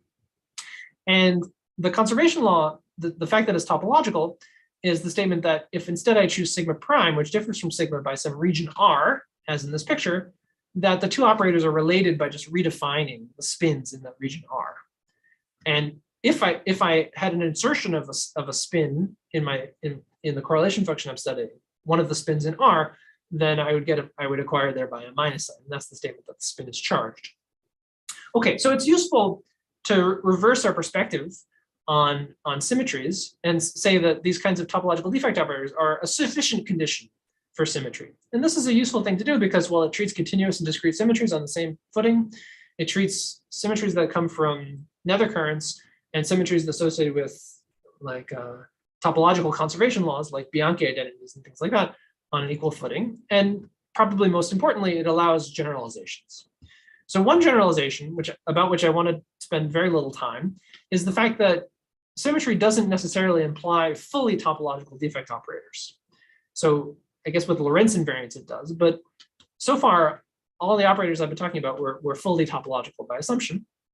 But there can exist operators which commute with the Hamiltonian, but which nevertheless are not topological. So for example, if I could have two homologous curves with their symmetry operators not producing the same effect. And this I guess we would call subsystem symmetry or faithful symmetry.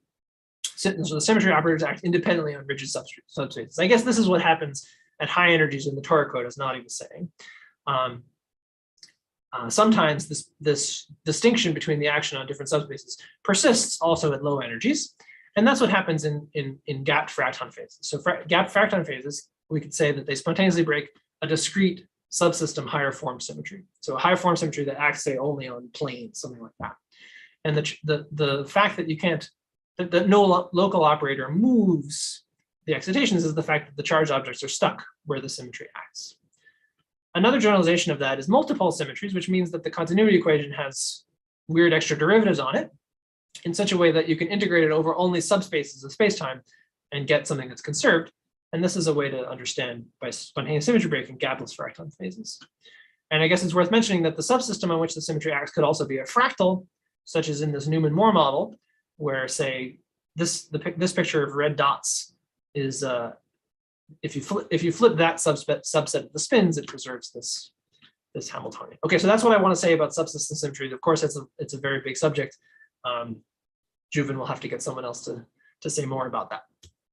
Okay, but the example that I want to spend the remaining time on is fusion category symmetries, which comes by various names. Sometimes it's called categorical symmetries or algebraic higher symmetries or non-invertible symmetries. I'll complain about some of these names. And the idea is, suppose we have topological operators. I won't say unitary. Associated to each closed d minus p minus 1 manifold. Let's think of them as curves in 2+1 dimensions, which satisfy, instead of a group law, which satisfy a more general fusion algebra. So in particular, there can be more than one term on the right-hand side of the product of A and B. And if this is true, for example, if NABC is not 0, it means we can form junctions of these things where AB turns into C. And notice that, this is a symmetry in the sense that, they're topological operators, but they don't form a group, right? This is, instead of the product of two of them, it's a superposition of a bunch of them. We can assume that there's still an element 1, which we associate with the identity operator, and we'll assume that each element has an antiparticle, which is associated with the dagger of that operator. But now notice that TA with TA dagger is this sum involving A bar turning into C. And if one of those is non-zero for any element other than the identity, then this operator T cannot be unitary. Okay, so that's another big difference from ordinary symmetries, that in general these operators can't be unitary. And so here's an example, which is realized in the 1+1 dimensional Ising CFT of a collection of operators eta, 1, and n, which satisfy this algebra. So eta is just the ordinary Ising symmetry operator. It squares to 1, the Z2 operator. But n is what's called a duality wall. So a duality wall is a locus of a slice of codimension 1 locus, where when you cross it, you act by Kramers-Wannier duality.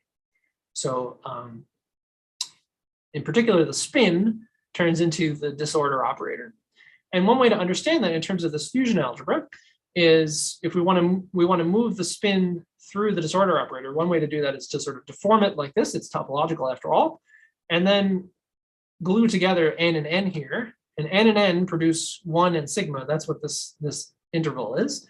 And the disorder operator is not a local operator. It has to be the end of this branch cut across which you act by the symmetry. That's exactly what this signal line is. And another way to understand why this n operator isn't invertible, why it has more than one term on the right-hand side, is that Kramers-Wannier duality, remember, it forgets about the particular configuration of spins. It only remembers where the domain walls are. So if you do it twice, you get back to a configuration which you only know up to an overall spin flip, which is this operation. Okay, but so that's one example. Another example we can mention is this Fibonacci anion. Suppose we have two operators that satisfy this Fibonacci fusion rule. Then notice that so tau is definitely it doesn't satisfy a group law in that the right-hand side is 1 plus tau. But notice that if I multiply tau by tau minus 1, so this is just some combination of these operators, I get 1 plus tau minus tau, which is 1. So tau is actually invertible. And so for that reason, I think maybe it's not a good idea to call these non-invertible symmetries. So the thing they're not is group-like. Okay, so let me talk about some applications of this. And for the purposes of the talk, the most important application is that we can interpret non-abelian topological order as spontaneous symmetry breaking of such a fusion category symmetry. So I should mention that some extra data is required to actually define this fusion category symmetry. In particular, we need the data of a braided fusion category. We need to know how to braid the two anions, and we need to know what happens when they cross each other. And that's exactly the data that we need to make a non-abelian topological order in 2 plus 1 dimensions. Okay, so again, it's sort of a tautological statement. John, yeah. So when you say the fusion category symmetry in 1 plus 1, you don't need the braiding data, right? I guess that's right. Yeah, that's right. In 2 plus 1 dimensions. That's only in 2 plus 1. Yeah, that's right. Yeah, so here, yeah, I guess I suddenly went from, here I was talking about 1 + 1 dimensions, and here I'm talking about 2 + 1 dimensions. That's right. And I leave as an exercise to the listener to figure out what data you need for fusion category symmetries in other dimensions, because I don't know. Great. So the second application I want to mention is that anomalies, or even just the presence of such fusion category symmetries, constrains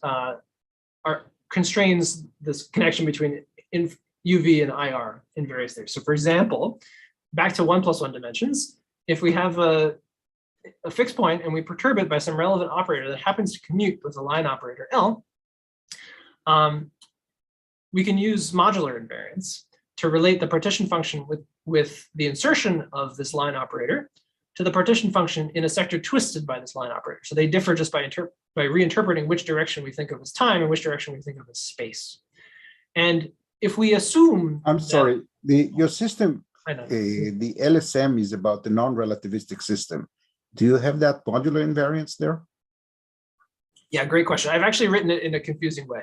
So there's modular invariance in the CFT, and there's also a modular invariance in the low energy theory if there's a gapped low energy theory describing the system.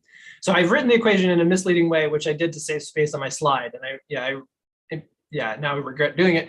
But yeah, so the actual argument is we assume that there's a gapped ground state, that there's a gap. Then the low energy theory is either a topological field theory or it's trivially gapped, and then that theory has modular invariance. Yeah, because I'm breaking conformal invariance by this relevant operator. Yeah, so actually, so the theory where this is true, H is just equal to E naught. Yeah. So this is but really, then you don't get a constraint relating the UV and the IR. You have a statement about the IR. That's right. But the UV information is just that I'm using is just the algebra of this line operator. I see. Yeah, exactly.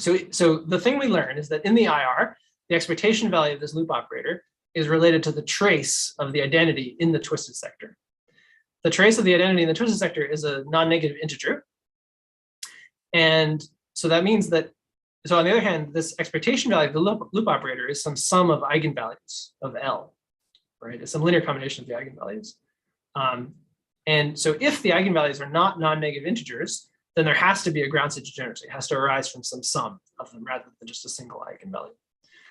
So in particular, for example, if it satisfies this Fibonacci rule, the eigenvalues are these golden ratio things, and you have to have at least 2 ground states. So you can add together 2 of these things and get rid of the square root of 5. So that's the idea of this argument from this paper. Yeah, thank you for clarifying that point. Great. So that's an example of a substantive application of the existence of these kinds of fusion category symmetries. Okay, so why should we call this a symmetry? Well, yeah, it's topological, therefore it commutes with the Hamiltonian. It can sometimes be gauged. If there's an obstruction to gauging it, it's again a useful RG invariant, exactly analogous to an Tupft anomaly. Maybe I'll mention that their inclusion also allows one to consolidate conjectures about the absence of symmetries in quantum gravity. That's a long story. And then you could ask, where can you find them in general dimensions? And so essentially 2 ways have been given to produce them above 2 + 1 dimensions. One of them is to find a self-dual theory, meaning a theory which is the same after gauging some symmetry, and then gauge the symmetry only in half of the space-time. The interface between the 2 regions is then a duality wall, which by the same argument as before will satisfy this non-trivial fusion category, fusion algebra. That's the word. More recently, a second way has been found, which is to gauge some symmetry, any symmetry, on just some finite codimension locus of space-time. And so this produces some defect operator, which can be topological. And actually, this leads to a further generalization of the notion of symmetry, which is that the symmetry operators satisfy this kind of fusion algebra, but the coefficients aren't even numbers. Actually, the coefficients instead are, well, you could say that they're a topological quantum field theory. meaning that the number that you get from multiplying T of sigma and T of sigma depends on the topology of sigma, right? It's like the ground state degeneracy, or it's the partition function of that topological field theory on that surface sigma. Okay, so a warning about the literature on this subject is that they're sort of competing things competing to be called categorical symmetry. What Zhagang calls categorical symmetry is a different thing from what I just described. He writes it in a different font, so maybe it's pronounced differently. I'm not sure. But it's the idea of trying to make both the symmetry and its dual symmetry, like this D-1 form symmetry in the case of a superfluid, manifest in the same theory. And the price of doing this, even making them both on site, requires realizing them as the edge of some one higher dimensional theory. And from my understanding, as I'll say a little bit in just a second, the main purpose of this notion of symmetry is to understand quantum critical points. Which brings us in the last couple of minutes, I just have a few words to say about this, to the second part of the generalized Landau paradigm, which is about phase transitions. So at the critical point, the degrees of freedom should be fluctuations of the order parameter. And of course, there are all of the exceptions, any phase that didn't have an order parameter was an exception to this, any transition out of a topological phase. And then finally, there are also transitions between ordinary states that just break different symmetries, namely deconfined critical points. And maybe both of these can be understood in terms of symmetries.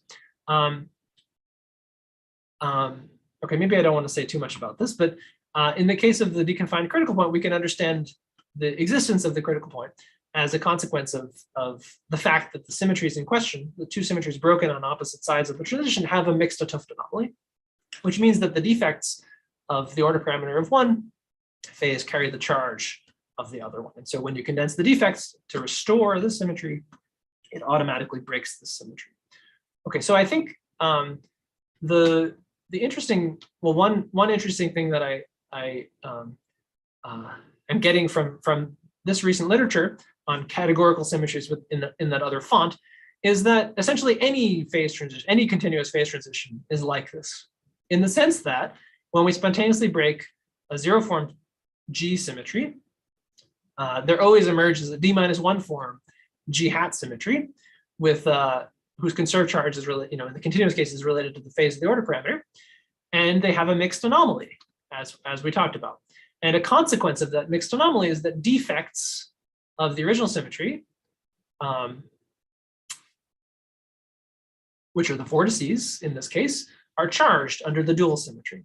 And so we could try to draw a picture analogous to the picture for the DQCP for any phase transition, where on one side, the charge is condensed, there's an expectation value for this local operator. So we're spontaneously breaking the ordinary symmetry. But there's this emergent one-form symmetry. And to get to the other side of the transition, you have to condense the vortices, and condensing the vortices spontaneously breaks that D-1 form symmetry. So it may be that the right way to understand all phase transitions in terms of symmetries is to understand ordinary symmetries in the same way that we understand DQCP. Okay. I have a quick question about the last slide. Yeah. I'm still confused. I'm not surprised that there would be a lot of questions about this slide. Yeah. Yeah, I was still confused. So if I'm in like little d equals 3, where the vortices are lines and loops, yeah. I would imagine it would be a one form symmetry, and this seems to say it's like a 2-form symmetry. And I just learned a few slides ago that the dimension of the objects charged is like the form of the symmetry itself. Oh, it's because all right, good. So it's a string in space, right? It's a vortex string, which means that it's in space-time, its world sheet is 2-dimensional. Oh, I see. Yeah, the counting works out. Okay. Yes. If it's in space-time, I'm happy then. Okay, that's right. Cool. John, sorry, I have a question about this slide. Yeah. Is this only supposed to work for U1? No. Well, I mean, the claim. Maybe I can make him operate. When you say like there's a mixed anomaly, for U1, these two have a mixed two-fold anomaly. But if we say, let's do it for a discrete symmetry, Z2 or Zn, I don't think there's a mixed two-fold anomaly between these symmetries. Well, I have to admit, I'm actually very confused about the discrete case, and especially the Z2 case. Yeah. So in the Z2 case, I spontaneously break a Z2 zero form symmetry. As I mentioned earlier, it's kind of like we emerge a one form symmetry, but the one form symmetry doesn't actually act on anyone. Yeah. Because the domain walls are always contractible. Right. So I'm actually very confused about what the dual symmetry is in that case. Mm-hmm. And without invoking extra dimensional theory, I don't know how to think about that. Right, but U1, I think this is fine. Yeah. Well, actually, okay. So I'm even confused about the U1 case. So since you're provoking me to reveal all my confusions, so as I said earlier, there's this sort of theorem by Hoffman and Luca Delacroix and Mathis that say that any theory with such a mixed anomaly, they show that there's a correlation function of two currents, which has a pole at zero momentum. It always has a Goldstone boson, which doesn't seem very consistent with the description of an insulator as resulting from living somewhere in the phase diagram of the theory with that anomaly. So, and the resolution, I think, is just that in the theory, this symmetry is only emergent, right? Yeah. And it's explicitly broken by the presence of vortices, which in the superfluid phase are gapped. So there's some regime of energies where there's actually a symmetry. But as we approach the transition, the energy below which the gap of the vortices goes to zero. Yeah, I mean, I will say there's no one form symmetry in the insulator side. Right. So I think that's the resolution, and that's why I put these question marks here. Okay. It's emergent at the critical point if we really like to. Well, I'm not sure. Okay. Yeah. That's my answer. As we were. Yeah. Okay, yes. but so maybe we should ask Xiaogang to explain this to us. Thanks. Okay. So that's the end. So yeah, I'll leave you with the question of try to fit in any phase you can think of. We fit in many phases. I didn't say anything about Fermi liquids, and I think a legitimate exception that I still don't understand is CFTs with no symmetric relevant operators like the Dirac spin liquid or the Stiefel liquid. Sorry, before that, I think Nati Sever has a question. Okay, go ahead, Nati. I want you to finish first. Okay, let me just. So yeah, the conclusion is Landau was more right than we thought, and even if it's not completely right, I think it's a fruitful principle that's led us to some interesting questions. So that's the end. Thanks. So I have two questions. Great. Now, number one, imagine I take a conformal field theory in 2 dimensions, which is high up in the discrete series. So it has a lot of relevant operator, but that's a fixed point. And we can deform it in various ways using the various relevant operators and find all sorts of phases. And there's no special symmetry at the critical point or in the other phases. Oh, wait, sorry. When you say phases, do you mean, I would say the only phase there is if you perturb it, if you destroy it completely, right? Because otherwise it describes some, that series of critical points describes, they're very highly multi-critical, right? Okay, I can, for example, I can tune the parameters and hit another critical point. So there would be a gapless phase. I need to tune parameters for this. Right, so that's why I say it's not a phase, right? Because so that's not a phase? Yeah, unless it's protected by some symmetry, yeah. I see. So a phase is not a state of matter, but the state of matter over some range of parameters? Yeah, a stable state of matter, yeah. I think that's a... Okay, this answers my first question. The second question is this thing toward the end where you had the 2 symmetries at the same fixed point. So I don't understand that. No, I think it was maybe the previous slide. This one? No, maybe before that. You mentioned this thing that you can have 2 symmetries, and you also need the bulk to have the symmetries. Yeah, that's here. Yeah. Sorry. Yeah, I mean it's the same as that. Yeah, yeah, right. Yeah, that's what I meant. Now, Can you explain that? I don't understand how you can have a field theory which has the two symmetries, with or without the bulk. You mean even with the bulk? Yeah. Let's see. I guess, I mean, essentially adding the bulk adds more degrees of freedom, right? But do you want dynamics in the bulk or not? Well, I think so. The example they talk about a lot. So this recent paper has a number of examples, and I think all of them are involve discrete symmetries. Okay, so let's take the Ising model, for example. Yeah. So there's only one Z2 in the Ising model, the one under which sigma is odd. I agree. Sigma is the order parameter. I believe your G check is the symmetry under which mu is odd, mu being the disorder operator. That's the idea. It's not a symmetry of the theory. That's right. Yeah, that's right. So how can you have both of them at the same time? I think the idea is that well, I mean, you should ask Xiaogan this question, but my understanding. I did. I'm sorry, I did. Yeah. So my understanding is that the different. Let's see. So the 2+1 dimensional theory has strings, right? It has. Can we stay in 1+1 where it's easier? Oh. Yeah, no, that's right. I mean the 2+1 dimensional theory on which we're going to realize the 1+1 dimensional theory is the boundary. So yeah, we're talking about the 1+1 dimensional Ising model, right? Yes, the 1+1 dimensional Ising, yeah. Right. So your question was, how can we realize both symmetries even if we add a 2+1 dimensional bulk? Well, but the bulk I think should be rather trivial. You don't want to put the field theory in the bulk. Well, no. The bulk theory they study is 2+1 dimensional Z2 gauge theory, in this case. So it's a topological field theory. Yeah, that's right. I see. And so yeah, somehow adding those degrees of freedom in the bulk is enough to have both symmetries on the boundary, with some particular choice of boundary conditions, which is somehow canonical.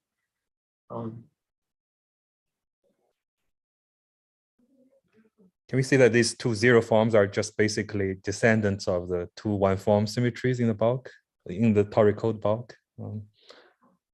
Yeah, I think that's the idea. Yeah. Yeah. But this is not really a 1+1 dimensional theory. Right. The bulk, the extra dimension is really So really it's involved. not like when the higher dimensional is an SPT. There's some stuff going on in the bulk. Even far from the boundary, there are anyons. Yeah, that's right. Yeah. Okay. Thank you. Yeah, I'm sorry. I wish I understood it better. I mean, there's a long history of me not understanding things Xiaogan says until several years later when I realized they're very important. So I'm trying to understand it. I think we can have a Xiaogan fill in next time or sometime later. Sento has a question. Please go ahead, Sento. Yeah, thanks for the talk, John. I actually have a couple of questions, but maybe they are related. I'll expose my ignorance by asking you these questions. So, your big point is that the Landau-esque ideas help you understand topologically ordered states and blah, blah, blah. So let me just understand that statement a bit better. So, if you take some generic model, right, Ising gauge theory with matter fields, Fradkin, Schenker, you had the phase diagram somewhere. I start from the Higgs/confined phase that, there's nothing there, right? There's no one form symmetry, there's nothing there, right? There's just zero symmetry of any kind. And then you move into the topologically ordered state. There's an emergence of these two Z2 one form symmetries with some mixed anomalies. So all that structure emerges. And that seems to be the non-trivial thing that's happening as you go from the trivial phase into the topological phase. Okay. So in what sense am I supposed to think about this? So it's just Landau, but with higher form symmetries. Well, okay. I mean, I mumbled a few words about the phase transitions, but it's no, even there's a distinction between the two phases, right? The well, okay, I guess. Well, all right. Here's one statement. We've seen recently that it can be useful even in the trivial phase to think about the one form symmetry, right? So Rubin and Ashvin and these guys showed that you can think of the Higgs phase, at least this some part of the Higgs phase, as an SPT for the one form symmetry combined with some, at least in the presence of a boundary, combined with some symmetry on the boundary. So that's a sense in which it's useful to think about the one form symmetry even in the Higgs phase. Do you buy that? I'm aware of that statement. I can't claim a deep understanding of it, but so you're saying that there's that's what's the basic statement then? Is the basic statement I thought about the higher form symmetry was that the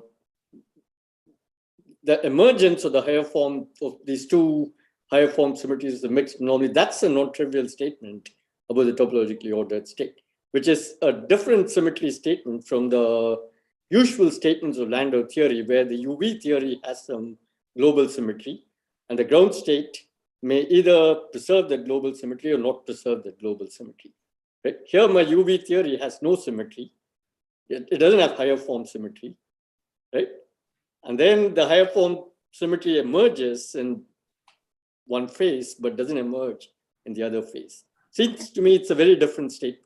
I think maybe one perspective which makes it more similar is, so I agree with you that far from the topological order phase, it's just a product state, just a vegetable. But I think in the neighborhood of the transition, there's the higher form symmetry is there's still an emergent higher form symmetry. I mean, maybe the transition is first order, maybe I'm doing the 3-gauge theory. It's, right? So, I don't know, I guess you're saying if you're... Well, okay, sorry. Maybe I should try and help John a little bit here, and then tell me whether you agree or not. The crucial difference between higher form symmetry and a zero form symmetry is that if a zero form symmetry is emergent, it's only an approximate symmetry. And there are irrelevant operators at long distances that violate it. So it's not robust. And for this reason, as Senthil said, you start from some symmetry in the UV, and that's what you use. And you're not allowed to use other zero form symmetries. That's not the case for higher form symmetries, because once you have the higher form symmetry as an approximate symmetry, it is immediately exact. And there are no local operators that violate the higher form symmetry. And in that respect, John is completely right. Once you got it as an emergent symmetry, you can treat it as if it is exact. Yeah, no, I understand that makes complete sense. But seems to me that the non-trivial statement is that the higher form symmetry has emerged. Right? That's the powerful statement here. Right? And it emerges in one phase and doesn't emerge in some other phase. Right? It's a very different statement from saying that the UV symmetry is either spontaneously broken or not broken. Right? I think. So can I ask something maybe related? Like, maybe the question is, what is the significance of the fact that it's spontaneously broken? Like, somehow it seems more important just that there is this symmetry. The spontaneous symmetry breaking seems like sort of besides the point a little bit, maybe. Yeah, no, exactly, yeah. The emergence my comment applies only when the higher form symmetry is spontaneously broken. A phase with an emergent unbroken higher form symmetry, that would then sentence point would be completely valid. The point I was making was about an emergent one form symmetry which is spontaneously broken. Yeah, this So I think maybe a positive way to say it. So right. So Nadi's point about the robustness is what I was trying to say in this long discussion. Discussion here. But I think maybe the positive way to say it is just, the purpose of the Landau business is to try to, find labels on phases, right? Some ways in which to distinguish phases from each other. And the spontaneously broken higher form symmetry does that perfectly fine, right? It's a positive label when it's spontaneously broken, and when it's not spontaneously broken, it doesn't do anything. Also, just the emergence of higher form symmetry doesn't immediately imply a topological order has to be broken. Right. But that's the full package, right? There's a part of the package is that the symmetry has to emerge. Right. I think if it emerges with a 't Hooft anomaly, I think that probably does imply topological order, right? Or something like that. Yeah. Yeah, like in this No, example. I think it can, because in all these examples, there is a higher form symmetry which is spontaneously broken, and it has an anomaly. And discussing an anomaly in an approximate symmetry is usually not a good idea. But discussing an anomaly of an emergent spontaneously broken higher form symmetry is okay, because it's so robust.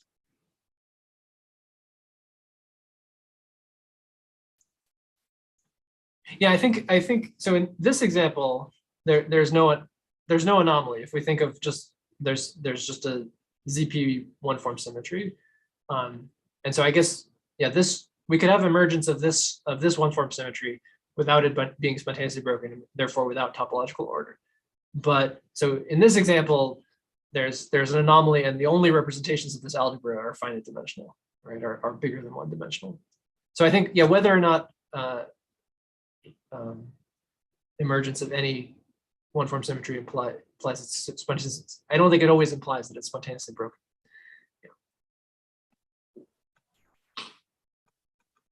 Can I ask a question now?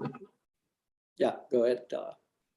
Yeah, right. So I wonder. Still is a question about the mean field theory of your higher form symmetry. So actually, sometimes when we compactify the system properly, the higher form symmetry become a zero form symmetry. I just wonder whether your mean field theory reduced to ordinary Landau theory under this kind of dimensional reduction or compactification naturally. Yeah, good question, right? So I guess there's a sector of loops which wind around the circle. Yeah, right. exactly. That you're compactifying along.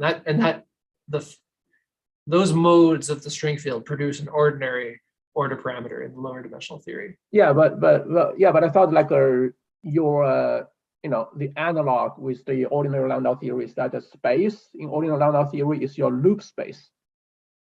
So I don't know how doing derivative of the loop space become a doing derivative in the actual space, real space, under this dimensional compactification.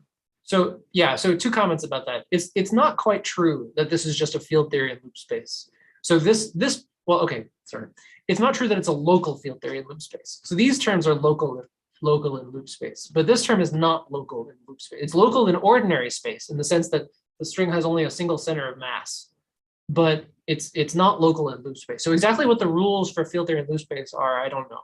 I'm not sure, but because this term seems to respect the principles that we actually want to impose.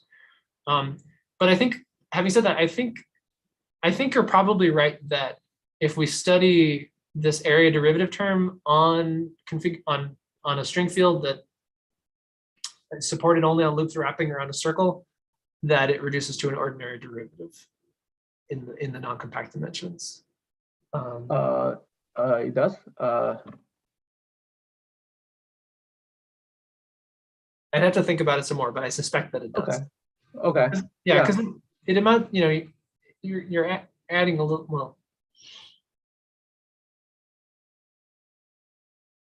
I'd have to think about it some more. But that's a good sanity check. I agree. Okay. Yeah. Okay. Thanks.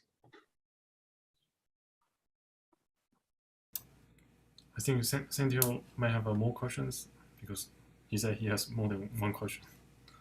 I also forgot to lower my hand, but since I might as well ask my second question. Yeah, so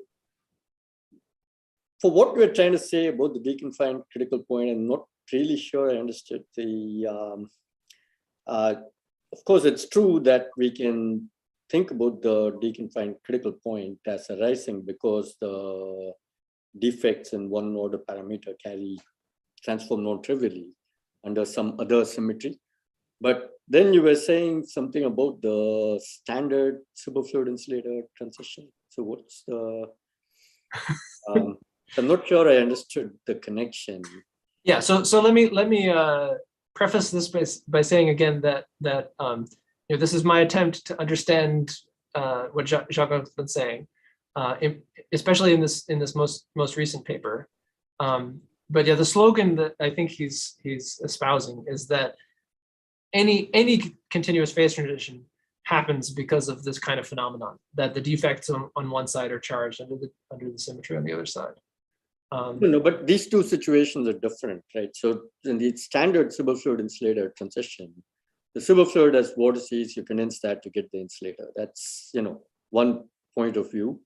No,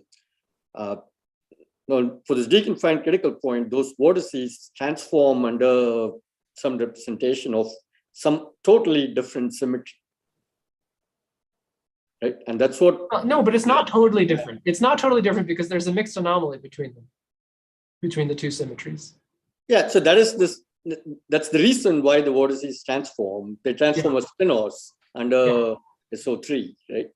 Right. But there's no analog in the standard superfluid insulator transition.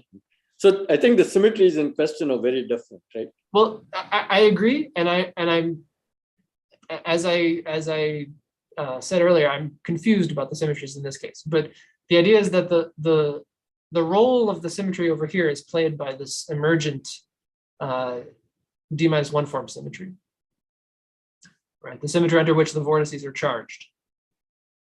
Yeah, but so in the deconfined critical case, that symmetry also exists, but in addition, there's an SO3 symmetry.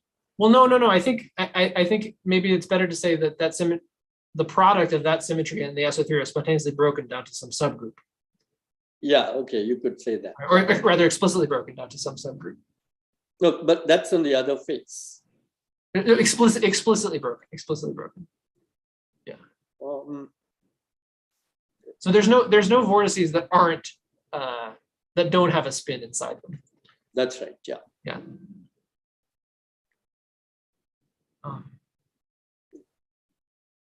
Yeah. Okay. So you're giving some interpretation of the picture of a superfluid insulator transition in terms of vortex condensation, and what am I mean, of course, I'm happy with the picture, but what lesson am I supposed to learn from that? Well, so I'm not sure if you're supposed to learn it, but the claim is that just like at the DQCP, there are two symmetries with a mixed anomaly. One of them is broken on one side, and the other is broken on the other side. That's the claim. Now, the extent to which that second symmetry actually exists is very confusing to me. Yeah, in a Bose-Hubbard model, what are the two symmetries on the lattice? Well, yeah, I mean, so this higher form symmetry is only emergent, right?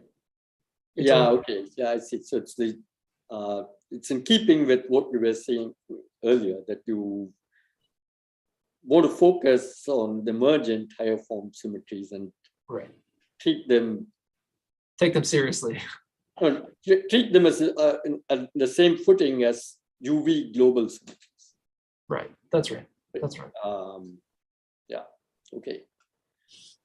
Yeah, I'm not sure I fully understand, but looks like you don't want to push this much further anyway. So Well, I think it's an interesting possibility for unifying the way we think about critical points. Yeah. Maybe. Okay, thanks. Thanks, Cynthia. And Taron has a question. I feel maybe I shouldn't ask this because so much has been discussed on this just now, but how can it be spontaneously broken if it's explicitly broken also? Oh, no, that's something that we know. I mean, that can happen. I mean, that's what happens for pions, right? In the Cairo-Lagrangian. But it's not even there. Well, pions are light for some reason, and we think it's because they're pseudo-Goldstone bosons, right? Mm. So they're Goldstone bosons for a symmetry that's only approximate. Right? But it's not. And that's it's approximate on the other side, on the superfluid side, when there is a mass cap to the vortices. But the mass cap is closing at the transition. That's calling it approximate symmetry after that point is. I agree. The sense in which there's any symmetry at all on the insulator side, I don't understand. No, I was talking about only the insulator side. I'm saying then if it's not even there on the insulator side, and that's the side which you're talking about spontaneously broken, that's what I'm asking. I agree. That's why I put a question mark. Mm-hmm. The other side, of course, I can talk about approximate and the usual thing, and yeah. Sorry, I know that's been asked already.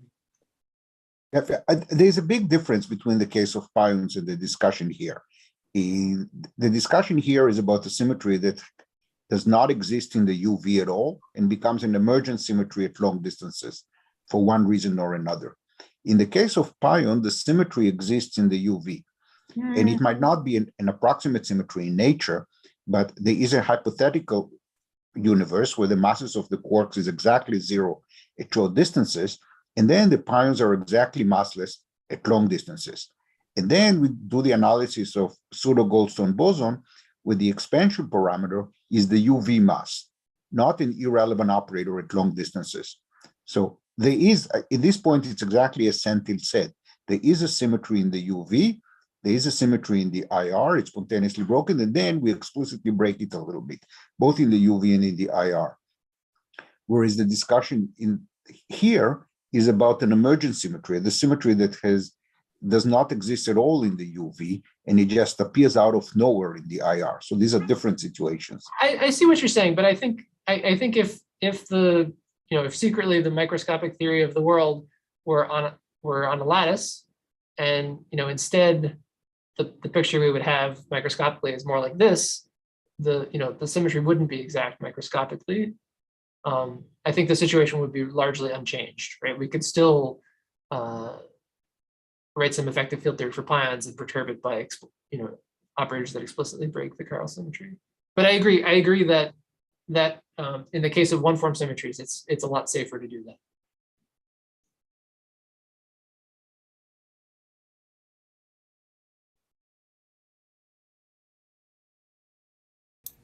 Mason has a question or comment. Yeah, I guess it's more of a comment. I mean, I feel like the way that the perspective that you've taken seems to have a couple of drawbacks. The first is, you want to think of topological order as spontaneous symmetry breaking of an emergent symmetry, but that requires you to be on some topologically non-trivial manifold. But I would think that a good definition of these phases should make sense on a simply connected patch of space. No, I think. And the second point is that you also don't have a great way of describing like SPTs within this kind of framework. Well, I mean, okay. So let me respond to that second thing first. So I agree it's not totally great, but the way that I stated the Landau paradigm was weaselly enough that this statement about SPTs is enough to incorporate it. Right? It's still using the symmetries to label the phase of matter. It's using the anomaly on the boundary to label the phase. But now you're not. But now you're labeling the phase by its boundary. You're not labeling that's it by like its. That's right.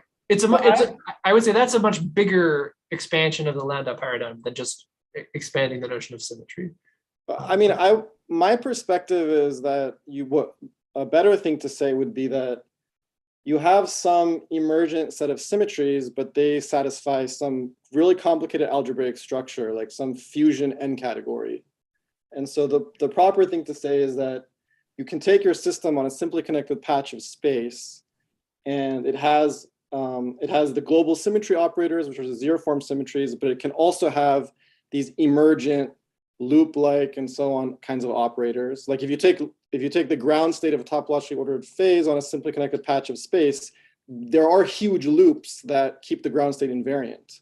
Sure. You can view those as emergent symmetries. Yeah, Mason, I disagree. They have some complicated algebraic structure.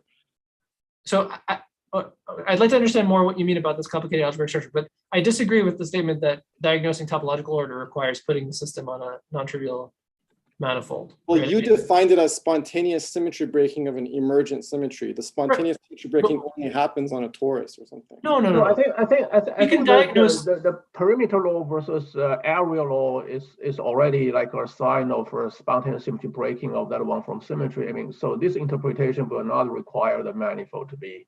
That's right. To be like torus though, right? Yeah, even just in terms of the expectation values of loop operators, that's a local thing. But more generally, I mean, we can diagnose symmetry breaking with the density matrix on a local patch, right? Okay, but then you didn't really complete the story. Like you should call it the whole. You should use the full structure, which is that it's like this modular fusion category or something. Wait, so sorry, what is this full structure that I'm missing? So in the case of just like say a abelian topological order, what is the extra stuff that I'm well, you didn't say you didn't really emphasize like the braiding and the modularity. I mean, you barely mentioned it.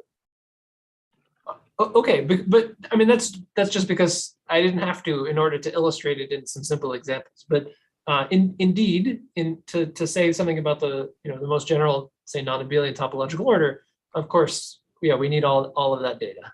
But can't we just say then that the phases are labeled by some modular fusion n category in n whatever n+1 dimensions or something? I agree that it's not adding very much in that case, because the same data that you would label the phase by anyway is what labels this generalized symmetry structure. I agree.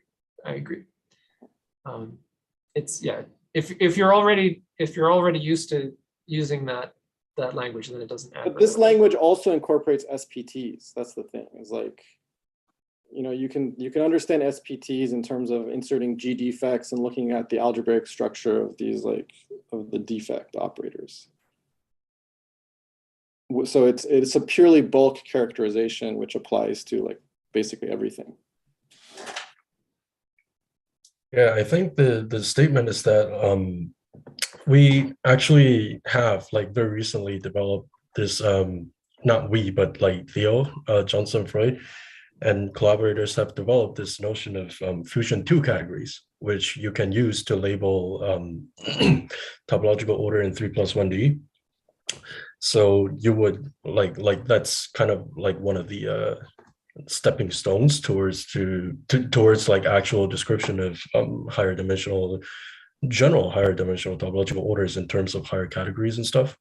But nevertheless, you can like kind of, there's an explicit construction, right, that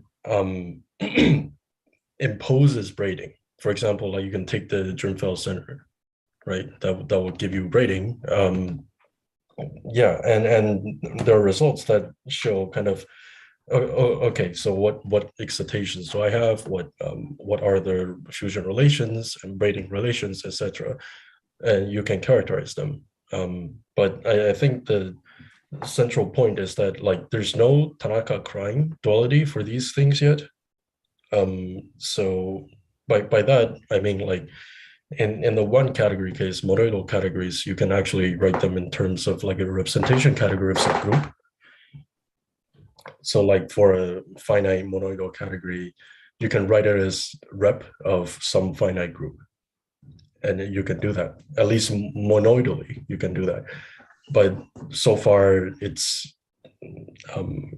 ongoing, I would say, to write a fusion 2 category as the representation, a 2 representation category of something like we don't know what that is.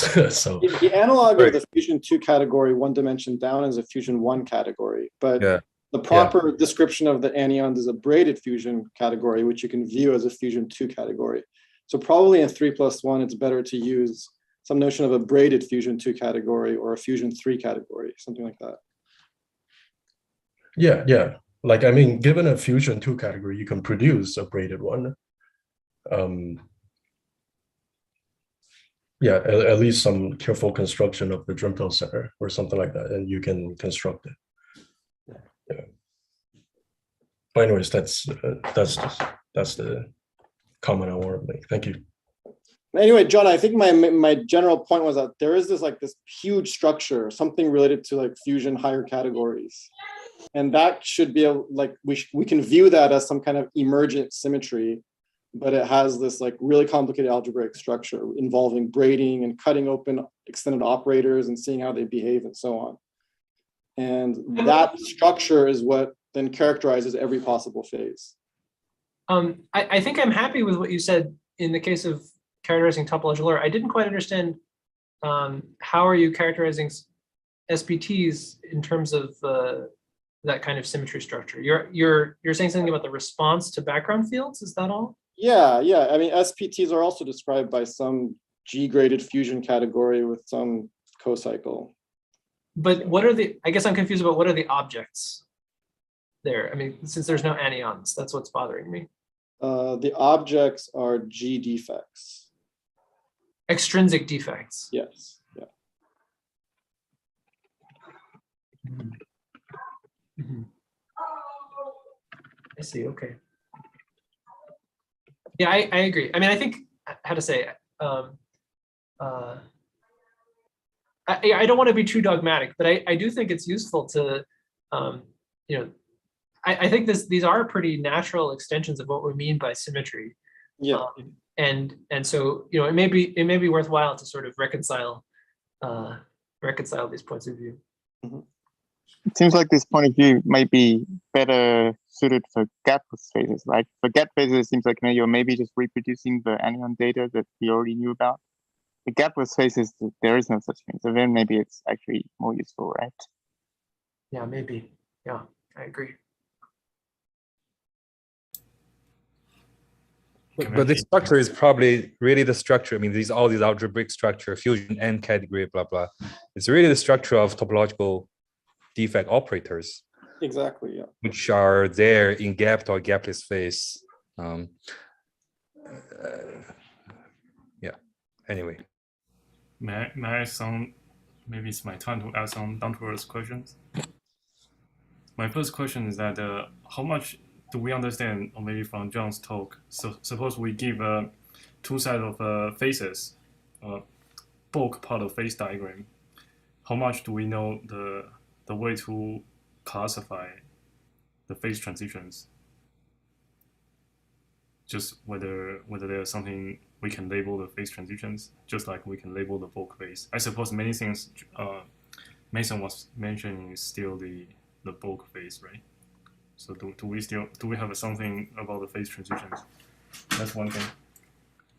And the second question is that do you have a further thoughts about the phase transition description from the mainstream field theory? Maybe you have further thoughts. Question, yeah. Okay, yeah. So I don't have much to say about the first question, beyond my mangling of Xiaogong's recent work. I did actually have some more thoughts about the phase transitions. I don't want to say too much. I mean, I feel like I've yammered on for long enough. But maybe I'll just say that besides this statement about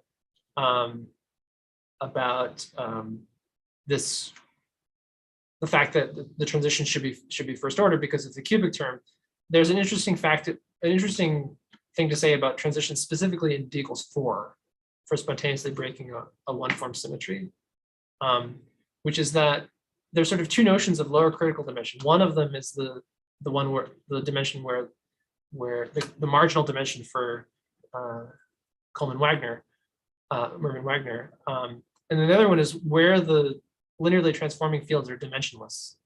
And for zero form symmetries, those are both 2 dimensions, but for one form symmetries, as I said, this one is 2 plus 1 dimensions, and this one is 3 plus 1 dimensions. That's where the linearly transforming fields are dimensionless. And so that means that there can be something like a costless-Thouless transition for one-form symmetries in 3 plus 1 dimensions. And so this analogy is pretty precise in that, the costless-Thouless transition is the endpoint of a line of free fixed points parameterized by the phase of the linearly transforming field. And similarly, there's a line of free fixed points parameterized by the photon in 3 plus 1 dimensions. And the question of where that line of fixed points ends is determined by, what do we mean by the anomalous dimension for this string field? And one way to compute it is just using conformal invariance. Think about a straight line Wilson loop and just compute the stress energy tensor in that background. So this is just like the energy of a charge. And so using that, we can think about the transition generated by varying the width of this wine bottle potential, so varying this parameter R in the mean field string theory potential, in the presence of this term that breaks U1 down to ZP.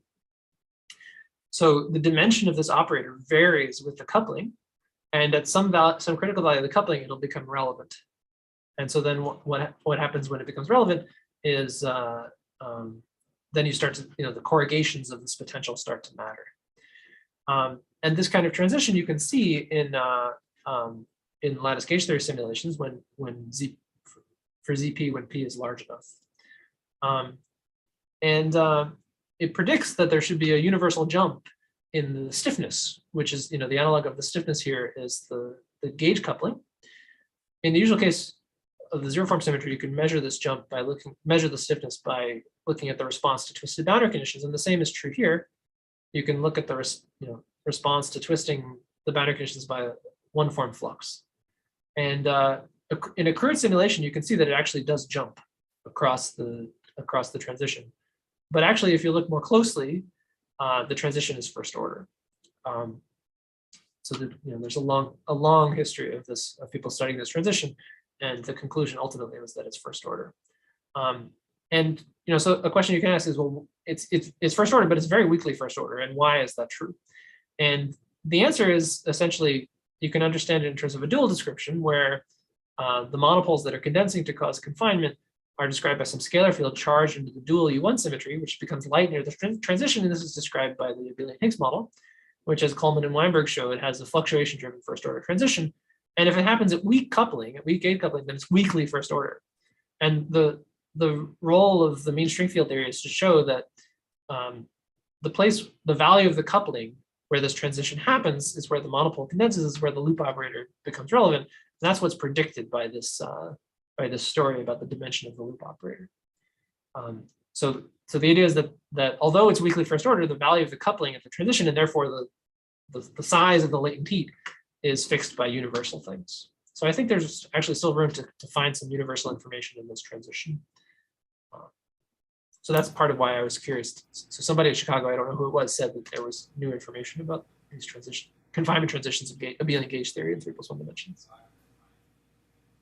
Oh, thanks, John. Do you have a continuous phase transition also from the mainstream field theory?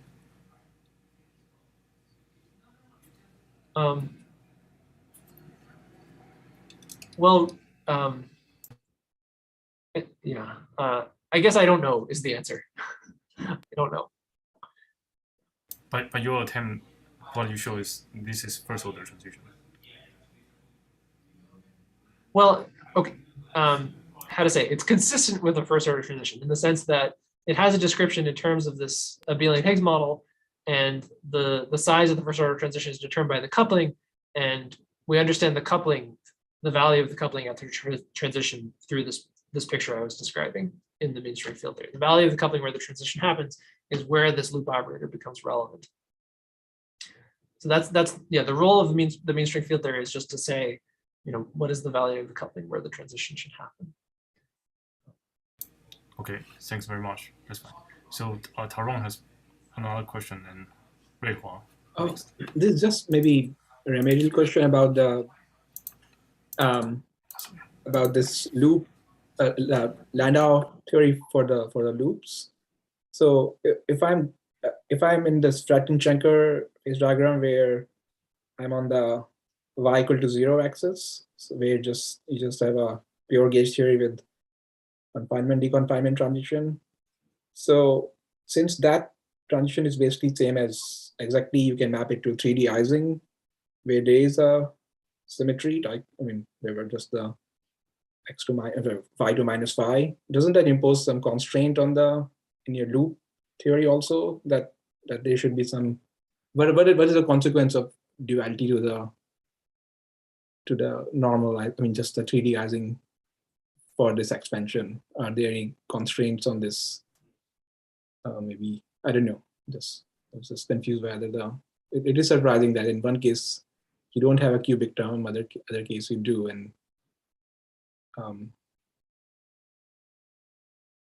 is my question clear? I see what you're asking, but I don't know the answer. Yeah, I mean the duality is certainly not obvious from the description that we have, right? Because we're right. to describe the Z2 case, we essentially start from the U1 case and explicitly break it down to Z2. Mm-hmm. So it's sort of it's more complicated than the U1 case. Mm-hmm.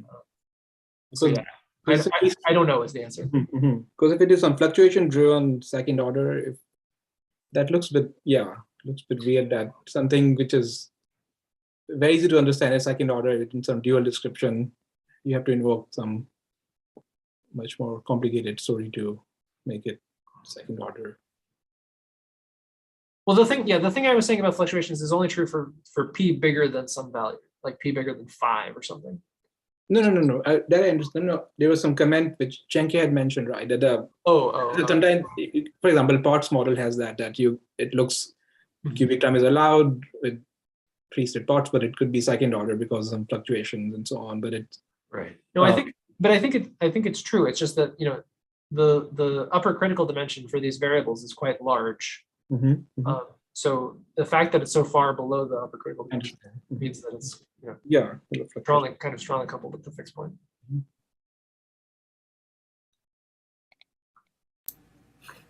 Okay, very well. Yeah, hi. Thanks for the talk.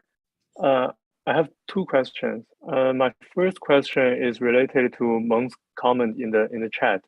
Oh, I didn't get to read the chat yet. Okay. Okay, yeah. My first question is, what's an example which has emergent one-form symmetries, but there's no anomaly or mixed anomaly? Is there such an example? Yeah. I mean, I think just ZP gauge theory, you could think of it that way. So here, sorry, but that's dual. There's two one-form symmetries, right? There's ZP times ZP one-form symmetry. They have a mixed anomaly. I agree. If you forgot about the other one, then if you only think about U as the symmetry operator and V as the charge operator, then this equation is just the statement that V is charged under U. Now you're right that you can interpret V as also a symmetry operator, symmetry generator, and in which case you interpret this as an anomaly equation. So yeah, I don't know. I guess that's a question of interpretation. But that's what I had in mind when I said that there was no 't Hooft anomaly here. I think sometimes the one-form symmetries are not anomalous, but if we include the non-invertible ones as well, then there's some anomaly, mixed anomaly between all of these operators together. And that's really the same as modularity. Ah, I see. Yeah, right. What is that example, including the non-invertible one? Well, maybe we don't need to say anything about non-invertible things yet, but just in this example, this idea of modularity is that every anion can be detected by some other anion, by some other topological excitation. Right. So for each excitation, like the thing whose world line is U of M, there's some other excitation which has some non-trivial commutator, some non-trivial algebra with it.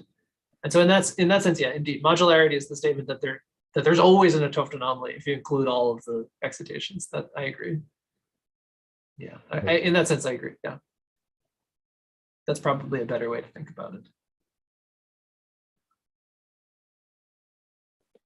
It's the statement that there's a unitary S matrix, right, in which all of the anions participate.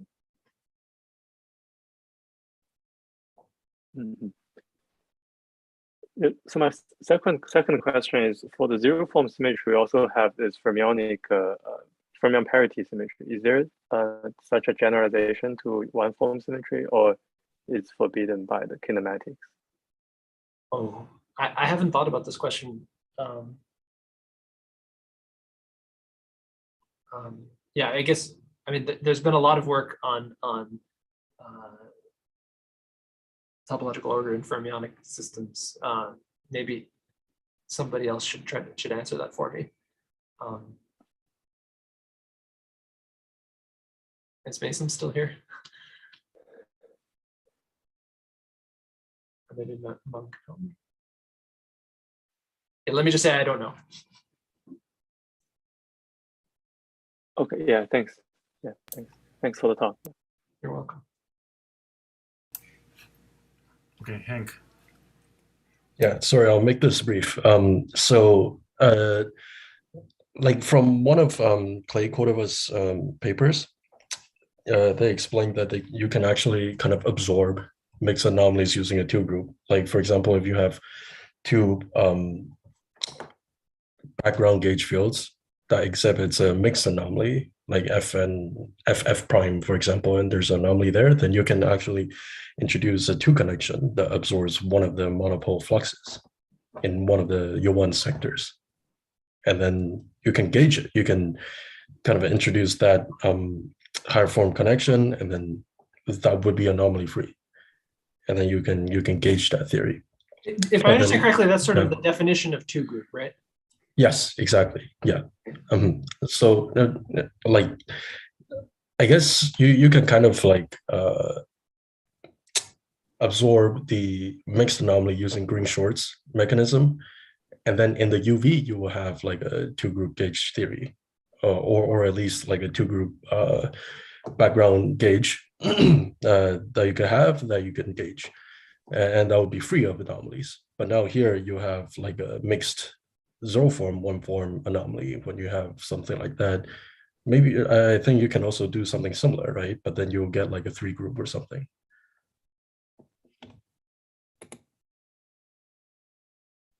I'm just speculating. Yeah, I suspect something like that is true. I haven't thought so much about two groups. I mean, I guess my understanding of it is kind of limited to a few examples where, how to say, where it's sort of it's like a nice packaging for those examples. But I haven't needed to generalize my understanding of it enough to say something useful. Yeah, I guess one way to think about it is that it's, as you said, a nice way to package both zero form and one form symmetries together. There's like a very nice way to kind of understand their interaction. Yeah. And it's also natural from the perspective of, I guess, homotopy theory, because, you know, homotopy two types is a two group. So